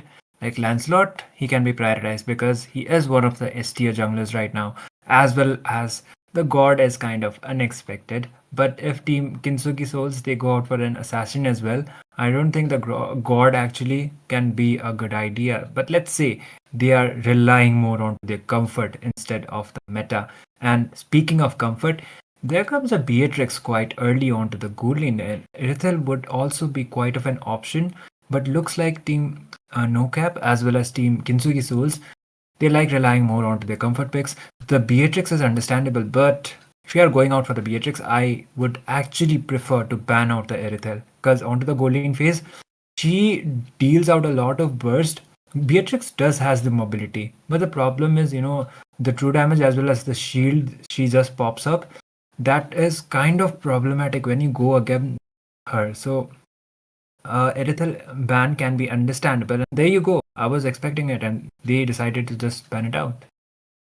Yeah, and obviously, I think even though Beatrix kind of wins against the Irithel from early to mid phases, in the later phases, it's really hard for her to go 1 versus 1 because Irithel just maintains her distance all the time. And Beatrix, after one dash, she cannot obviously chase her. And that's one of the reasons I definitely think that was a really, really good ban. On the other hand, the Xbox into the XP lane, I'm not a fond of it because I don't like it for a simple reason. It does not serve the purposes of any XP lane. But at the same time, if you push the game to the late phase, he becomes tanky enough to actually be a really A tier plus EXP lane because he's tanky, he has double life, he has true damage. So he serves all the purpose of a good frontliner, dishing out the damage as well. So for the early game though, they do need something. God is funny, it's a mixed bag because you see God, he does have damage, he does have poke. He's actually obviously a full-on poke mage because obviously his balls just bounce off the map, and obviously he got the mystic gush as well, the ultimate 2, what I like to call kamehameha. So I think it's not a bad pick. It's just that the reason God doesn't get picked either because it's really easy to pick him off. That's the main thing that Yeah. differentiates him. Not to mention the Farsa can also take him down solo. So I mean, he's a brawl hero. He's a really good in brawl. But if there's anybody that can reach the backline, he's going to be facing a lot of difficulties. Thankfully, though, Hayabusa is gone. Lancelot is on their side, and Yishin is taken up into account. So maybe if there's no backliners, yeah, Yuzhong is there, but Yuzhong ultimate is high, so cooldown is high. So maybe God can have smooth sailing if they don't have another person to go into the back lines. I think, speaking of backlines, if Kintsugi Souls, they are familiar with the assassin picks, the one who can dive onto the backlines could be the Ling. It can be an option, and against a god, he kind of works out as well. But Team No Cap against a Beatrix, okay, a Claude, a classic kind of a matchup, a Claude has somehow he has been one of the heroes who always kind of makes it out onto the tournament scenes somehow, either way or other, even though he is not that much prioritized as the Granger but still he is kind of a safe kind of a pick when you want to secure more objectives instead of just brawling it out with full damage. And onto the 1v1 kind of a scenario too, if he has a blazing duet, he can just go in and get some trades for the side of his teams as well. But interestingly enough, they banned out an Akai. So maybe Ray, I was calling it right. The Ling. Speaking of backlines, the Ling can be an option, and there you go. Yeah, and Ling is of course what do you say? What do you say, man? Got I forgot the word. Ling scaling issue. Ling also has a scaling issue. Against a Lancelot though, he struggles a little bit because of course Lancelot is much stronger right now than before, but Ling reliant on the buff and everything. So I just think that Ling is gonna be struggling for a simple reason that invasions and stuff can happen, and obviously the poke is there, but at the same time they do have an insurance, which is the Kaja, but not the most tankiest pick though. So I think it's a little bit risky, but hey, I do like the Claude pick over here. Can easily dive into the back line, but oh, look at that, the Hilda. This is what I was talking about. Ling will now get really he will struggle a little bit. Yeah, good answer actually. A Hilda roam with she can be going out the damage too, but the damage Hilda is not actually a good idea. You can actually poke out a lot of heroes onto the early game, where like the Ling as well as the Kaja, the Beatrix too, and the Farsa as well. They don't have that much of sustainability for the side of Team Kintsugi Souls. The Yuzhong, he is kind of squishy when it is onto the early phases of the game. So the Hilda can play out really aggressively. So I guess no cap, leaving the God. I guess the God is more of a pick, but still draft is pretty much balanced. And the Kaja also is a good answer Lord as well as for the God as well as the Lancelot. So it all depends upon how well these two teams are going to be executing it, Ray. So if I gotta ask you, which draft do you actually, have a little bit like which draft do you actually prefer a little bit more? I think both of them have their plus and downs, but I am liking. I'm gonna be honest with you. I'm liking the draft of No Cap because of the simple fact I think it's a little bit more balanced. Except for the Xborg, I'm liking the rest of the members. It's gonna work out good. But yeah, they had to give it the Ling, of course. Oh. Wait a second. It's Avinash. I've seen him before somewhere. But yeah. It's Avinash. Anyways, ladies and gentlemen, welcome to the NCC, of course, Land of Dawn. We're going to be witnessing the 5th game of the evening, and we'll watch it together, of course. And we'll just witness it together. What's it going to happen? And already Mizuki, what is that? Too aggressive. We'll get first blood by Homie's pack. That was unnecessary. Yeah, maybe he was trying to provide out some visions for his team, but that was way too aggressive, man. And considering the fact they have early game kind of a composition too, that was not a good idea at all. And okay, that is Gringo, right? Okay, that's Gringo. So team Kintsugi Souls, they are having a little bit of an advantage, but that was a kill on the room, so that doesn't give you a lot of gold. But okay, the Viraja armor was already popped down. EXP lane wise too, onto the laning phases as well, they are kind of winning it out. But the main thing is going to be on to the next turtle fight that will be coming up anytime soon. The first turtle, the Lance as well as the Ling, I guess they have already. There should be an potential engage coming up from either of the sides. Yeah, absolutely. And right now they're trying to just get a little bit of more resources out of the hands of Ling. of course, just take away any form of trades, the micro ones. Overall, they're really pressing the Xborg, and I do think he does need a little bit more backup than the Yuzhong. So I do think the side of no cap, they have to, SLDG, they have to focus a little bit on Xborg. But oh, look at that. Lancelot just styling a little bit. But yeah, once the Kaja is level 4, Lancelot will have to watch out his feet, watch where he's dashing in and dashing out. Black Ninja over here will get pressured, and oh, he gets taken down by Crusted on this chord, and this turtle should be kind of easy because they don't have their frontliner right now. Yes, definitely. And looks like the Oh, turtle, Ling it still will goes. be contested. Oh, okay, he is trying to Okay. engage. It's Avinash. He does not have the mana right now, but he's going into Xborg. He doesn't have enough energy, so I think that was kind of a bad decision. He does have to use that ultimate out of there, and looks like Hilda is really chasing him down, but the damage from Yu Zhong might just be enough, and low Black Ninja will get his revenge, immediately takes him down. 2 for 1. 2 for 1, and the turtle yet to be contested. Hilda's for the second time she is going to be falling off onto this game. Black Ninja trying to provide out some visions, and they are not contesting it, like over contesting the turtle as well, considering the Ling as well as the Lancelot. They are kind of reliant more onto their purple buffs. They will be requiring that mana. Oh, there's the engage, and Homie Spark will be punished for that, out of position Farsa as well as the overextension. Yeah, Homie will get taken down.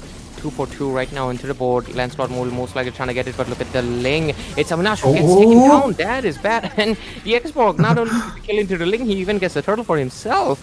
That is immediately response. Level 6 Xborg because he got the turtle and he also got a kill. That is now it. The sides have switched. Gringo right now will have to suffice. He'll have to step up onto the bot lane though. The Claude and the Beatrix, a matchup that we used to see a lot. Funny enough, M4 and M5 skins. But yeah, I mean, not they don't have the skin, but contenders, you know. Yep, M4 and M6, and looks M6, like M5 was Yu Zhong. My bad. Yep. Oh, Yu look Zhong. at the Hilda wings. Oh no, the link just falls down. There is the divine judgment coming up from Kaja, but still the Terran damage is also not going to be enough. Getting invaded like that, as well as course comes up from God. They just try to dive in onto the Beatrix as well. They are trying to go it out quite back, but Hilda is quite low, and they decided to engage. But oh, Blazing Duet pops in, and not enough damage because obviously he doesn't have the items just yet. But oh, Xbox gets the War X and into the mid lane. Lancelot would use that the ult to dash away and get out of it. Lancelot, why is he still trying to buy out some time? I feel like that's really unnecessary, but oh, look at that. The Xbox does use up the armor, but look at that. Ling also trying to go in for someone else. Xbox will take a kill into Gringo, but look at the damage coming in from Homie's pack. The Mizuki tries to walk around, but he takes the damage anyways to his face. The sidestep was not that successful, but yeah. Crusted over here on that gourd is doing an immaculate job, gets the enchanted talisman for himself. Can we look at the itemization? The turtle once again spawning, and Beatrix as well as the Claude, they are yet to fall off onto this. So the gold laners are playing it out pretty safe, and looks like there might be an engage coming around turtle lane. There's the divine judgment on Lancelot, but not enough damage. Just given yet. Link comes in with the Tempest of Blades, but it's not enough. Look at the Xborg coming in with the ult. Link survives. Avinash will survive with 1 HP, but that basically means the turtle might not be into the table for themselves. But Lancelot at the same time, he's not focusing. He's focusing on clearing out the waves to press some pressure, and they will most likely get this turtle soup for themselves. Ling will not come in time, and this turtle soup will go again into the hands of No Cap. Two turtles down for the side of Sachman Limbo Degree College. They're doing a really immaculate job. Just like I said, their draft is really good because they have a balance of counters. The Hilda disrupting the Ling, and the rest of the members just doing their own job. Count Dracula, though, they're kind of become their hope because his damage is stronger than Claude in the later phase, but Claude does win out in that mid game. Exactly, and Claude, once he gets his itemizations, he is a lot stronger compared to what he is right now. He's trying to make the bait, and there, but still, the bait was, worth it. He baited out of Leka as well as the Divine Judgment as well.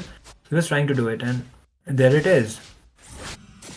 Yeah, absolutely. And with it, right now, 6 kills. Homies pack to oh. Look at the Vengeance popping in. The Blazing Duet as well. They will able to secure a kill.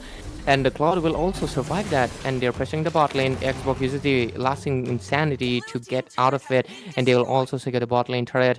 With that, the side of NoCap are doing a really good job. SLDG and the Degree College, they are Okay, they're doing good. 2-7, and they have around 3,000 gold lead. Yep, and for now, Team NoCap, they are having quite of an advantage because of the gold as well as from the trades. So Team Kintsugi Souls, they are yet to find a proper opening. There is the Divine Judgment. Again, the Mystic Force comes up, but Ling might be trying to engage. Kaja just goes on the backline. Yeah, and he does try to do so, but he's not able to do it. But Mizuki, look at that. Oh. He's really surviving at 1 HP, and he Hilda things. I would just say Hilda things. Hilda and Zilong, Oh my god.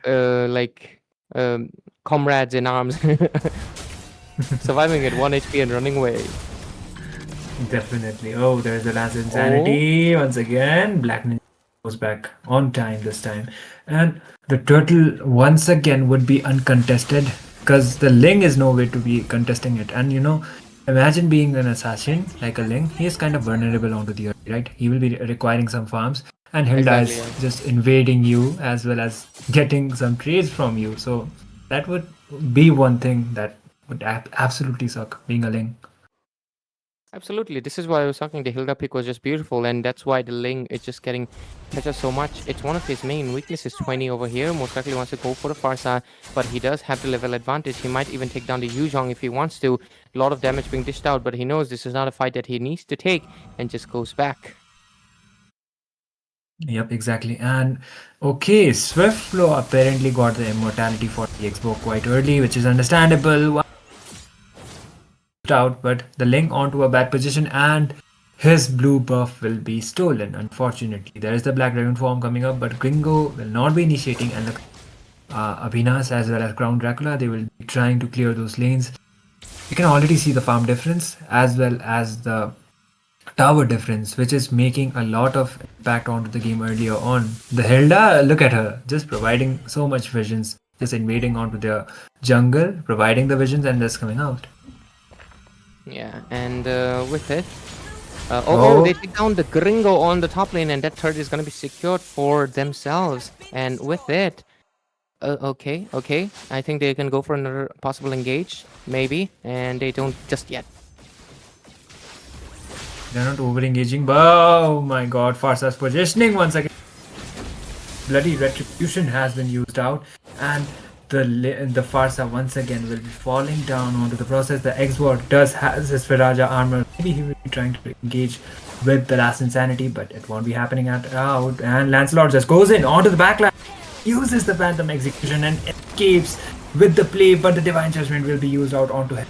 And the Lancelot will be falling onto the process, but okay, the Black Dragon form comes up from the backside, and he might try to go in onto the Xborg as well, but he doesn't have that much of a sustainability. There is the Black Dragon as well as the immortality will not be popped out, and Xborg escapes on bare HP. Once again, NoCap having more of a teamfight advantage.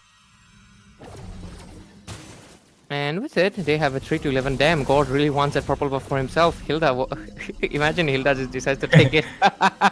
Like, that would be pretty funny. But yeah, Lord spawned in. That's the enhanced one, and they're most likely going to get it for themselves. 10 minutes into the game, Mizuki just really pressuring, knowing that he's basically right now very tanky not to be bursted out immediately. Homie's pack gets the Genius 1 over here, and I think they'll just be able to do it. Oh, look at Abhinash, really struggling.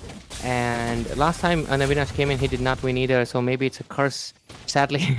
Just kidding. The Lord spawned in, and Abhinash really is getting melted out. Ling will have to retreat out of the map, but oh, look at Swiftflow, he's pressuring as well. The Black Dragon form comes in, and this is out the damage. Might be able to take down someone he's trying to go for, but the Vengeance is coming in. Blazing Duet into the map. Swiftflow will capture a kill, but not before. Slow but not fast will get taken down by the Yuzhong, but the Lord is going to be free and getting taken down. The Cord is pressing to make sure that Black Ninja cannot provide any vision, and the Lord is in their table for ready to serve in play.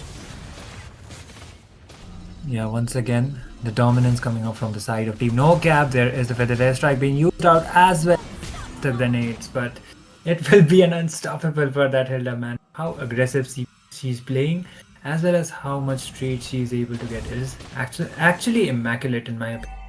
And the Ling, poor guy, he's not even able to contest onto his blue buff. That is the thing. And looks like the Lord will be spawning.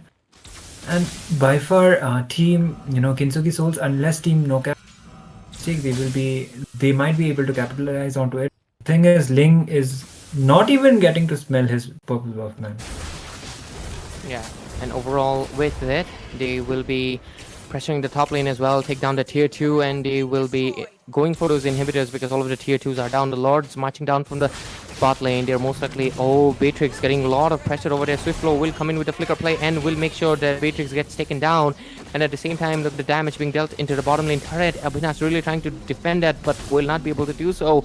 The Gord will just force them back. They are really pressuring the lane as much as possible, but I think a defense is really on the table because the minion will get taken down, but the next wave also comes in. But no, the mid lane tier inhibitor will actually get taken down, as well as the bot 1. Their base pops in as well. The damage is there. Black Ninja over there will get taken down, and he does. Slow but not fast will capture the kill, and with only 3 members left into the board, can they do it? For 3v4, 20 will respawn, but can he make it on time? And I think they just need to most probably retreat for now and wait for the next Lord. Yeah, and with this, the crystals are kind of open. It's only the one inhibitor remaining. Oh god, you flicker, as well as the Mystic Force comes up, but it won't be enough. God just goes down, but still, so does the Yuzong. Looks like they will be trying to find out some trades. Oh, it is? Is it?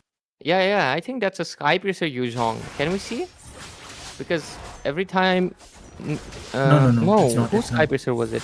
Okay, it was the other Skypiercer. Xbox Skypiercer, same thing. Damn, bro, crazy. But okay, it's kind of understandable though. Like he hasn't fallen down even once. Yeah. And low HP execution can also be done. And I think he was a lot of farm on, so it can be happening it out. But we are back onto the game.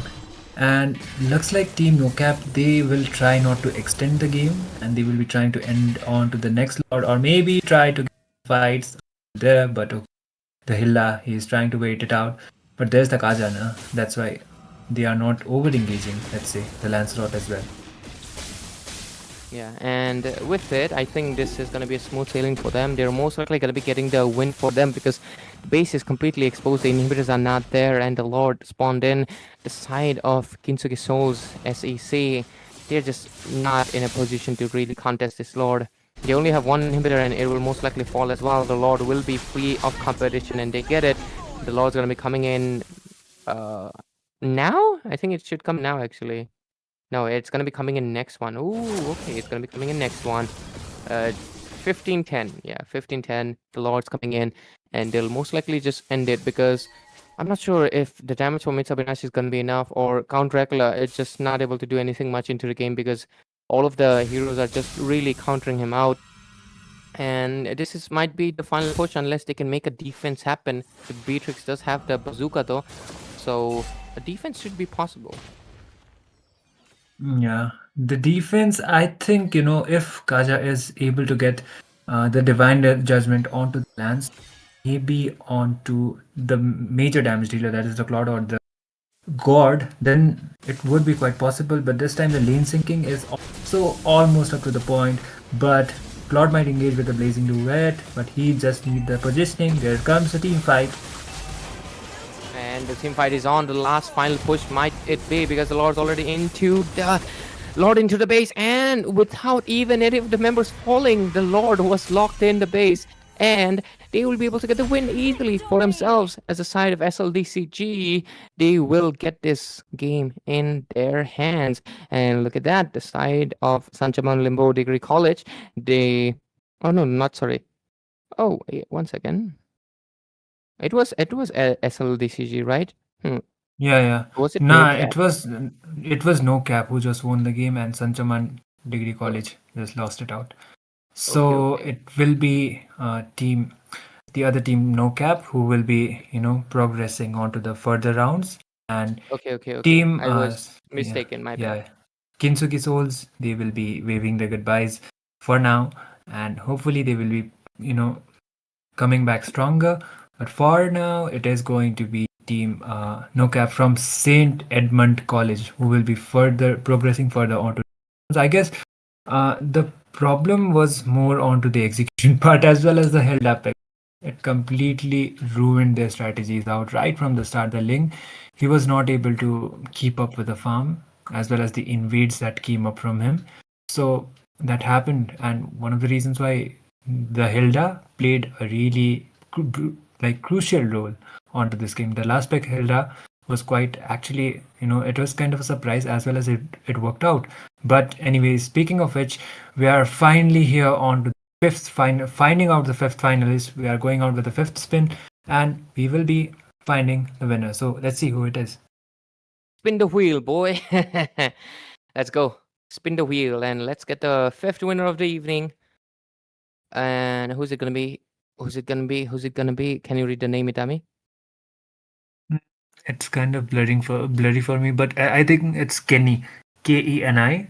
His ID is 162-8411-265. Yeah. It is Kenny, Kami, right? I think. Kami or Kani. Kenny. Kenny, Keni. Kami.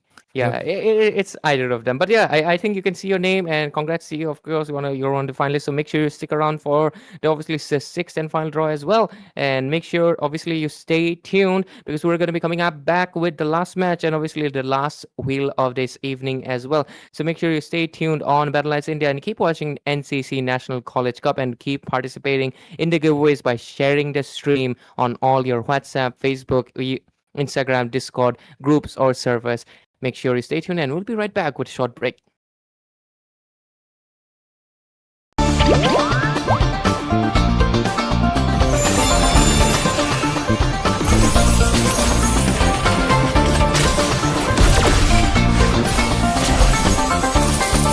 I am more than a weapon.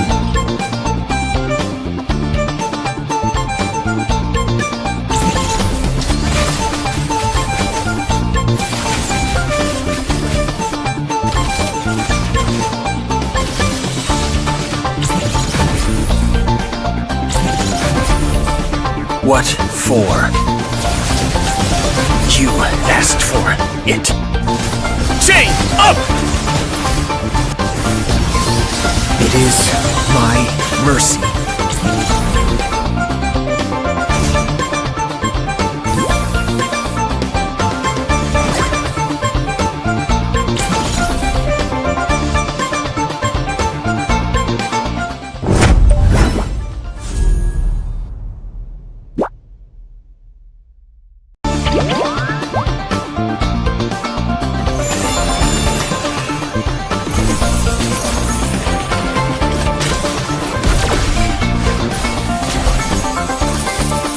I am more than a weapon.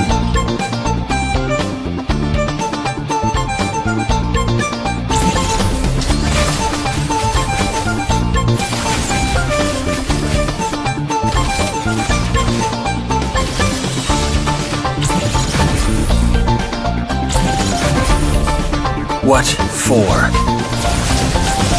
You asked for it. Chain up! It is my mercy.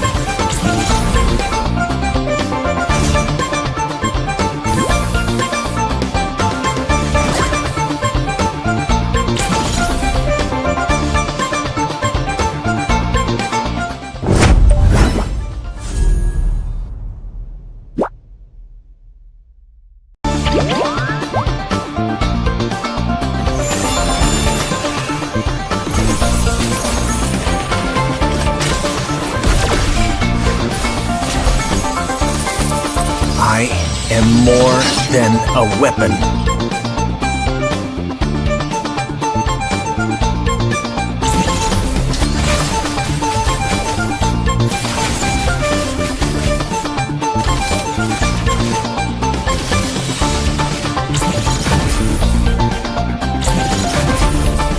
What for?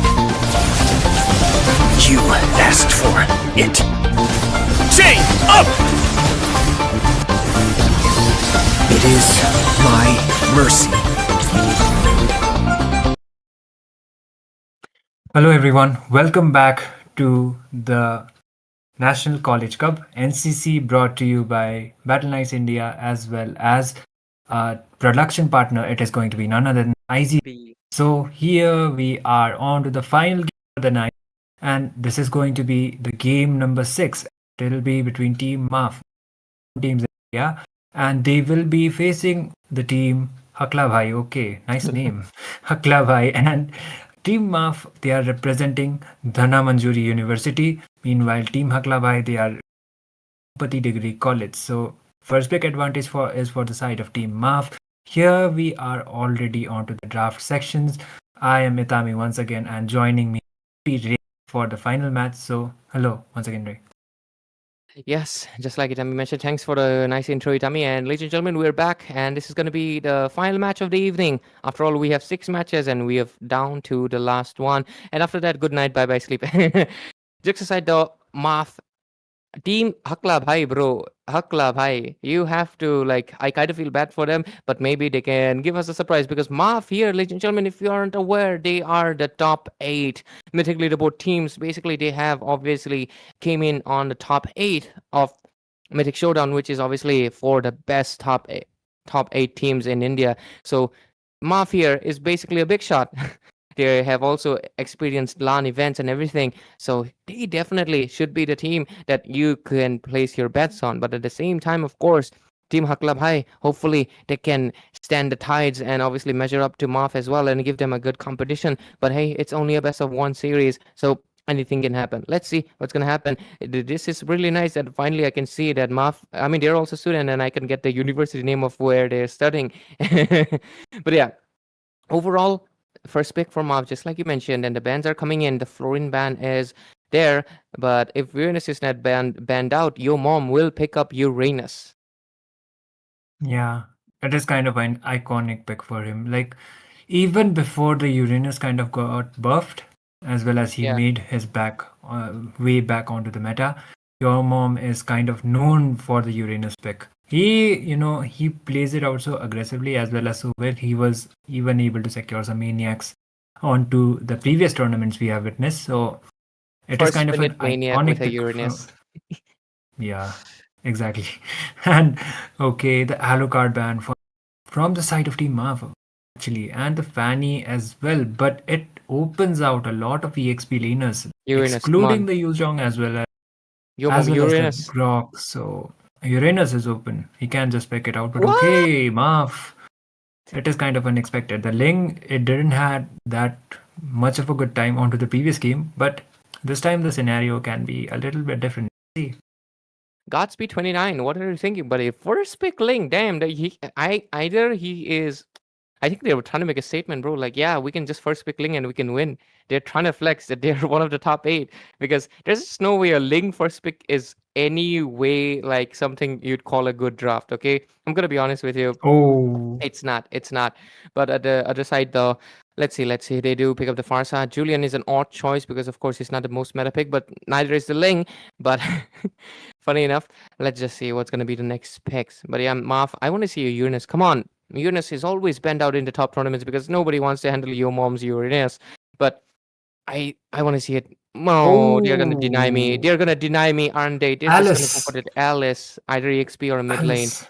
And the Arlot most likely EXP lane. Your mom, is it been too long that you've played with Uranus that I guess he's like done with it or something. Man, I wanted to see him play Uranus again. But yeah, he's gonna go for the Arlot. And there we go. First 3 picks are done. And marksman picks are coming in. I wonder if it's most likely gonna be mid lane Alice or Senju. Really interesting pick actually. Yeah, mid lane Alice not exactly a thing right now. And Alice jungle can also be the priority, but Ling is already picked out now. There's no way the Alice is going to be going onto the jungle. So Team MAAF as well as Team Hakla Bhai, they are proceeding with the second bans. I guess they will be trying to ban out the gold laner as well as maybe the Roma or the EXP laner because fighter roamers are not exactly, at least for now, like the Chow as well as going on to the position and dominating from the roam too. But for now, I guess it's not going to be the case. And your mom, he will be picking out the Arlet onto the EXP lane. Speaking of which, the goal lane should be the ban priority, and that is what it is exactly happening. The Ranger has already been a good S tier kind of a goal laner, getting priority onto the bans. The Erithel is still open, so okay, they decided to go out with a Claw ban. What is Team MAAF cooking? Another unexpected surprise kind of a pick, or maybe they will be sticking out with meta kind of a pick. Let's see. Yeah, but with it, okay, they go for a Zetian ban. I was not expecting that. That is a little bit of an oddball choice because I mean, it's Alice, most likely yeah. going to be an Alice mid lane. You know, I understand maybe they're thinking Alice will go EXP and the Arlot might be roam, but I think it's very unlikely that's going to happen. Alice should be mid lane because if she goes EXP, no, she will suffer a lot. But to be fair, MAAF is a team that can pull up one of the most weirdest compositions because they can do anything. You know, they can do anything for sure. But yeah, anyways, let's just see. Let's see. Team Hakla Bhai, what strategy do they have? What's going to happen? And they make a Oh, debut Chow of EXP. Cho. Damn, Chow EXP? That's interesting. Yep. That's really interesting actually. They are picking it for Ling? No idea. Maybe just going out for the comfort, but Chow EXP, nah man. I don't have that much good experience when I see Chow onto the EXP, whether it would be onto my teammates or maybe onto my. The guy is kind of squishy and he is more of a freestyler troll kind of a thing, at least for now. But he has been one of the heroes that somehow makes his way onto the meta. But onto this composition, I'm not the Chow EXP, let's say. But Team MAAF, kind of odd kind of a composition again. A Benedetta as well as a Moskov. So is that an Alice? And they responded out with a Brody. What are your Ling thoughts roam, regarding the draft? Moscow jungle. No, no, no. Moskov Gold, Benedetta mid lane. All Benedetta of mid that would have been lane. so funny. But yeah, they're going with Maybe the it's most random composition. It's just three okay. I heroes. have, Yeah, go I ahead. think it is Benedetta EXP, Arlet Rome, and Moskov Gold Lane, Alice mid lane, and Ling Jungle. I think that should be it. Yeah, But Ling yeah, should be it's so jungle. random. It's kind of hard to predict, let's say. Yeah, they just decided like everybody's gonna EXP. Everybody's the EXP lane today. But yeah, overall, I do think Alice would be mid lane, just like you mentioned. Arlot would be the roaming position. Benedetta will go into the XP lane to fight against a Chow. Moscow with the gold lane. It's an all-ball choice, but I think MAAF is just confident. They are here to flex that they are a top 8 team in Mythic Leaderboard, and they are not afraid of Team Hakla Bhai, and they can go with a composition that's not the most optimal, not the most conventional, and definitely not the most synergetic, because none of these heroes have anything working along with them. But anyways, ladies and gentlemen, welcome to the Land of Dawn. This is, of course, NCC National College Cup, and we're going to be witnessing the last game of the evening between MAAF, who are representing Dharma Manjari University, and the other side is Team Hakla Bhai, who are representing Armanpati Degree College. But anyways, let's go into the game and see what they have in store for us. Of course, a team top 1. And yeah, we were right. The composition is just like we decided. And let's go. Itami, he's going to be joining me on the casting desk. Yep, I already like the name of the Chow. Are you familiar with it, Ray? Kirmada. Oh, okay, I got it. Yeah.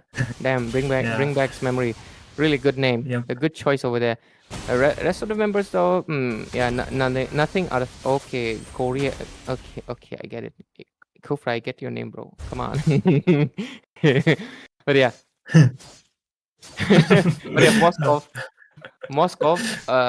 I forgot who had a goal laner. You know, after they changed the IGN, it's sometimes hard to keep up with the IGNs and stuff, man. But yeah, only forever. For Eve. Oh, look at that. The engage is up, and looks like they're most likely going to be taking down Madara, and they capture first blood. Madara will get taken down by Kirmada. No, Kirmada is all the way over there. I would have liked that if that was the case. But yeah. It's Dino who got the kill. And your mom is playing out quite aggressively onto the experience, which is expected from a Benedetta. And looks like the turtle will be up anytime soon. Oh, might keep getting quite put down and early game aggressive from the side of Team Hakla Bhai, and there is the and they might be trying on to for Ooh, B. they're There on was the Moscow. flicker. But Flicker Kufra. as well. Senju will be able to get the the Kufra will just be falling down, but Kirma trying to Oh, Kirmada, what is it? Madara might be Looks able like to clean it up. No, the keys, and Kirmada is able to get a kill. no surprises there actually, but Godspeed going for it Oh. over here. But the Benedetta comes in with the ambush play, double kill for your mom. Looks like your mom has changed from Uranus to a woman with swords. Her preferences have changed. Damn. Damn, indeed. And there it is, like Team MAAF, they were kind of, let's say, passive aggressive, and they were kind of losing their members. Madara has already fallen down twice, so it is okay though, because it's the Roma, and Roma, he doesn't carry that much like the Godina or maybe the jungle has, but there might be an engage on to the top side. There is the Kufra waiting onto the bush, as well as the, let's say, the lane freezing is coming around, but oh, the Kufra onto a bad position. And he's most likely gonna get taken down because he's really getting affected onto the turret. And yeah, he's gonna get taken down by Senju over here, gets a kill. But oh, Dino over here most likely wants to secure a kill, but that's a lot of people. He does retreat. Moskov will go back, and oh, that snipe, beautiful one. Brody will get taken down as well. But on the other hand, they will retreat, and the score will remain 6-4-3. Your mom barely surviving from Kirmada. That is insane. Damn, 1 HP clutch, and he gets out of it. Yep, he already has acquired 2 kills onto his name. So, aggressive Benedetta as well as build, it is understandable. Oh, Kufra might just go down. The final slash comes up onto him. They're still trying to dive it onto him, but Godspeed! Oh, he just misses it out. Goes on. So Madara will do the finishing blow, and there is the kill onto the Kufra, and there will be the turtle spawning. But your mom, look at him playing so aggressively as well as the and with an it, uncontested Lord. No, not the Lord, but the turtle. Yeah, it's going to be uncontested. Julian cannot really come into any position right now. Kirmada, funny enough, he has been playing like really good. 0 deaths on his table. But Kufra, though, is suffering quite a bit. Oh. That connects. That's a beautiful one, but it's not going to be enough because look at that. The Madara is coming in. Yomom will go away from the barrage of the damage, but Oten and Godspeed does secure a turtle to his hand, and Dino will most likely getting taken down. Tempest of Blades. Madara secures the kill instead. On the other side, though, Senju will take a kill into the Brody, and rest of the members are going to get taken down left and right. Petrify comes in, and Kirmada survives it again, makes another clutch, because their main focus is going to be Super JYY. Oh, he goes through the walls, and yeah, that's a great escape in the bot lane. Both of them actually do survive. But Kufra over here, does he get taken down? Oh, conceal play, but nah, not enough. Oh, they're gonna go for it perhaps, because look at that. Final slash comes in. Alice with a lot of HP regen and killing spree for Madara. Takes a kill. And the bot lane turret also getting pressured. The mid lane and was as well. Oh, your mom, that might be a kind of a bad decision, and he will get taken down. He should have respected the Chow, who's most likely going damage. Yeah, he is. With the lethal ignition, it is going to be a damage Chow. There's no way he just goes out with the defense. Else, if he was planning out for the defenses kind of a build, he would have been going on tank. So it's understandable because they will be requiring outside. There is the engage again.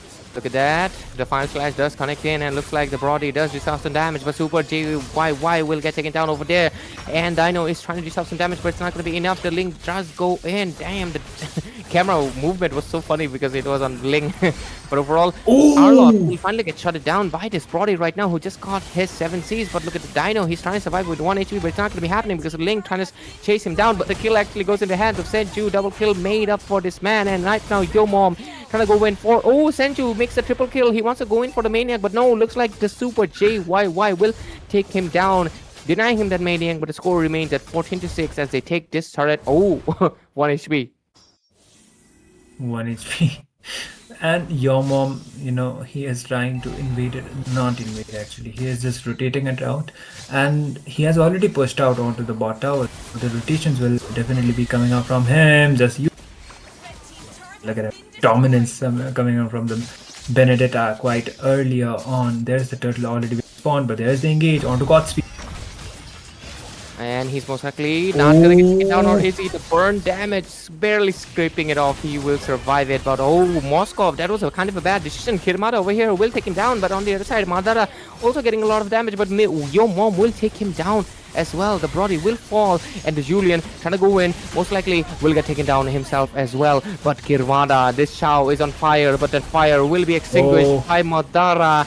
And he will get taken down. Fire Slash comes in and double kill secured by Senju. Super JYY most likely wants to go in for a kill. Madara, can he secure it? He doesn't have the ultimate. And instead, Madara wants to respond back. But it's not going to be enough. And they will survive 19-8. Twice the kills onto the board. 29 Godspeed is trying to respond in, knowing that the bird is not there. And will get taken down. And the Brody will also have to go back. Oh, Ling is trying to style right now. But yeah, here you go. Even Dino is trying to style. Yeah, the spams as well coming up from both of the sides actually, and they are just having fun. Let's say for the side of Team MAAF, they're engaging as well as they have the. But looks like the Lord will be up anytime soon. This time they will be playing it out for the neutral objectives. And speaking of objectives, already Team MAAF has 4 tower leads, and meanwhile Team Hakla Bhai, sorry, Hakla gang. I'm saying it Hakla gang. Oh, there's the engage. Oh, they were most likely trying to go in. The Brody. Oh, but the Kufra will get taken down as well. Ling goes in, trying to take down the far side, and he's able to succeed on it. Kirmada really wanted to take down only for V, but oh my god, they were not able to do so. What is that? Why did they try to go that turret in? They just got pushed down. Even if they are one of the top teams, they kind of underestimated the tower shield, let's say. And the towers are open this time. Yomo might be going out with it. Oh, look at the damage. 29 Godspeed takes the kill. On the other hand, though, Madara will fall sacrifice. But the base is kind of late exposed with the inhibitors obviously exposed as well. And the Lord is up, and this is gonna go uncontested for the hands of course, MAAF, for representing Dharma Manjuri University, and they're really doing a good thing. Oh, Moskov, SOD, does he come in? Yes, he does, and they are most likely gonna be taking down this Kufra, who's only level 9. Meanwhile, they're level 11 and 12. And with it, 29 Godspeed trying to eye the Farsa. Hey, Brody, what is it? But yeah, overall, oh, look at the damage. Immediately, Shenju gets a godlike on that Farsa, and with it, the tier 2 of the mid lane will also fall. All inhibitors exposed. The Lord is up on the grabs, and they should be getting it. Yep, and this time the Lord has already been spawned, so it should be an uncontested Lord, considering the fact that Julian is still onto the bot side, and he is no to be contesting it. But still, they are trying to buy out some time. And they get the Lord. There is the team fight as well. Okay, they're trying to go in, but Brody really doing his absolute best. The Rose Gold does pop in, but it's not going to be enough because Senju has so much damage. Double kill secured for Ling, but the third damage might just follow him down, but he regenerates it from the orange buff, and he will live to tell the tale. And right now top lane getting pressured. The Lord hasn't even arrived in, and that inhibitor is most likely going to be falling. Kirmada trying to pressure in, trying to go for a kick, but look at the beautiful final flash coming in. Legendary secured for Senju right now, and they get a kill on Kirmada as well. Dino triple kill, might just be a maniac if the Kufra decides to come in, but the base might just fall in first, or maybe not. No, the base does not fall in because there's no minions. No minions. And legendary secured for Senju. And the minions finally do pop in. The Lord wasn't even here yet, and they get the base. MAAF showing their dominance. Why they are a team, a mythically level team too. So yeah, overall they will get a seamless victory. And congrats to, of course, MAAF to moving forward. No surprises there. I would have been obviously surprised if Team Hakla Bhai were able to take down one of the top 8 teams. But still, Team Hakla Bhai did a great job. They gave a really good push. But overall, it was all done. And our Dharma Manjuri University, they will be moving forward. Representatives of them, of course. But anyways, ladies and gentlemen, that was the 6th match. So that means it's going to be the 6th and final giveaway. And let's see, the last one. Itami, I'll take it over, of course. Wait, first of all, we have result. We have result. Yeah, I forgot. My bad. Tournament formats and everything. But yeah, Senju will get the MVP. He got taken down only once, and that was because he overextended. On the other hand, though, Moskov got taken down twice, and Ling actually he could have. He was about to get taken down last moment, but that orange buff saved him. that life still saved him. Or if it wasn't for that Haas's claw, he would have been had also not a zero death thing as well. But just like that, congrats to the hands of course, Dharma Manjari University and Team MAAF for moving to round 2, and we're going to be looking forward to them. Especially, it's most likely we're going to be seeing them duke it out with Armageddon as well, because of course they're another Mythic Leaderboard teams. I'm looking forward if we'll see any of the familiar faces, but yeah, that's about it. And we should definitely get to the spins pretty soon. Yep. And here we are on to the final spin for today. The 6th finalist will be selected from here. From there, we will be having the round for the finalists. Here we go. Let's go, spin the wheel. Spin it, boy. I like to say it even when I was a different tournament. But yeah, let's see who's the next winner. Jax with Chinese initial on the first. But yeah, congrats to Jax for getting into the finalists. And there we go, finalist, the 6th finalist. I hope you're here and you're in the chat available. But yeah, this is gonna be 6 finalists, and let's see who can win it out. Which diamond is gonna be? Let's go, Itami. You do the honors, of course. Yep, and here we go, finding out the reward winner, and let's just go with a spin. And there we go. And it is going to be Kenny. Kenny. Yeah, it is Kenny. It is Kenny. If you are here, congratulations, you just won the giveaway. And let's see how many diamonds you out. Whether it will be starting from 900. Bro, it's so funny. Kenny, I mean, the stream is obviously a little bit delayed, but Kenny on the stream actually said I'd win. Bro said nah, I'd win, and he won. So congrats, Kenny. If you're in the chat, make sure you're available to redeem it, and obviously say you're present, maybe in the WhatsApp group or maybe in the chat. I think you should be in the chat right now, and we'll just wait for a few minutes to confirm it. And no, I think we can just go. Okay, we can go. Okay, let's spin the wheel then. Yeah, we can. Spin the wheel and let's see. You have a chance of 199 to 899. What does your luck say? And okay, you are gonna be getting 199 diamonds. So let's go for it. This is the highest by far. Yep. Onto the past few days, like 2 days, it was 2 of the winners that were selected, and they won 99 dice each. So this is the highest. And they were 99. This is highest. Yeah. I'm your lucky charm. So make sure give me a little bit of a share. Yeah. This is the highest by far. So you could be you could have been winning out more, but congratulations, you just won 199 dice, and you will be receiving it after the event. But for today, that is going to be it. And yeah, anything you want to add up, Ray? Nothing much. Of course, ladies and gentlemen, thank you for all the viewers who have joined in NCC College Cup, of course, supporting their respective teams and respective college and institutions. Thank you so much for showing up. Thank you for Battleknights India for bringing it in, and obviously production partner IGC for making this beautiful production happen as well. Anyways, that's going to be it for tonight, ladies and gentlemen, and we'll see you, of course, into day 7 of this round 1. So make sure you stay tuned. Make sure you keep watching Battleknights India and NCC National College Cup. Good night. Take care. And we'll see you on the next day.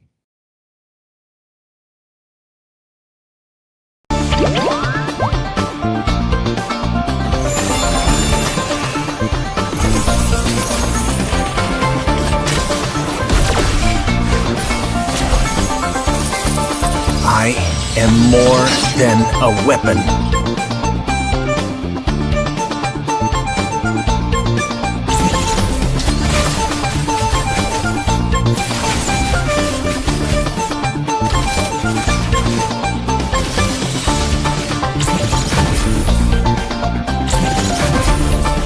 What for? You asked for it. Chain up! It is my mercy.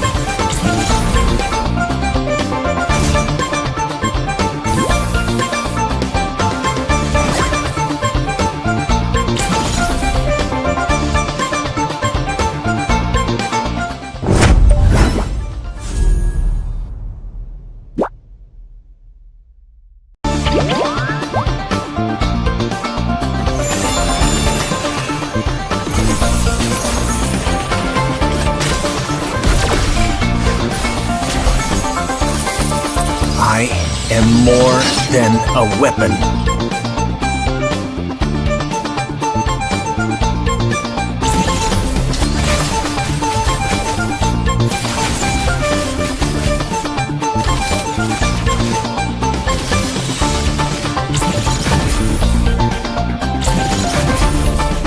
What for? You asked for it.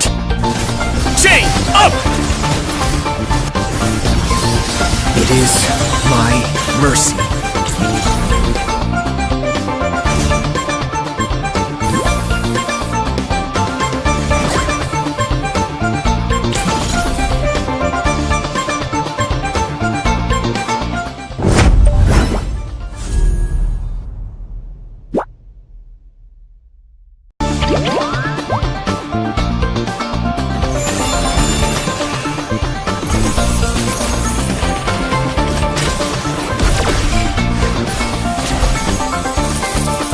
I am more than a weapon.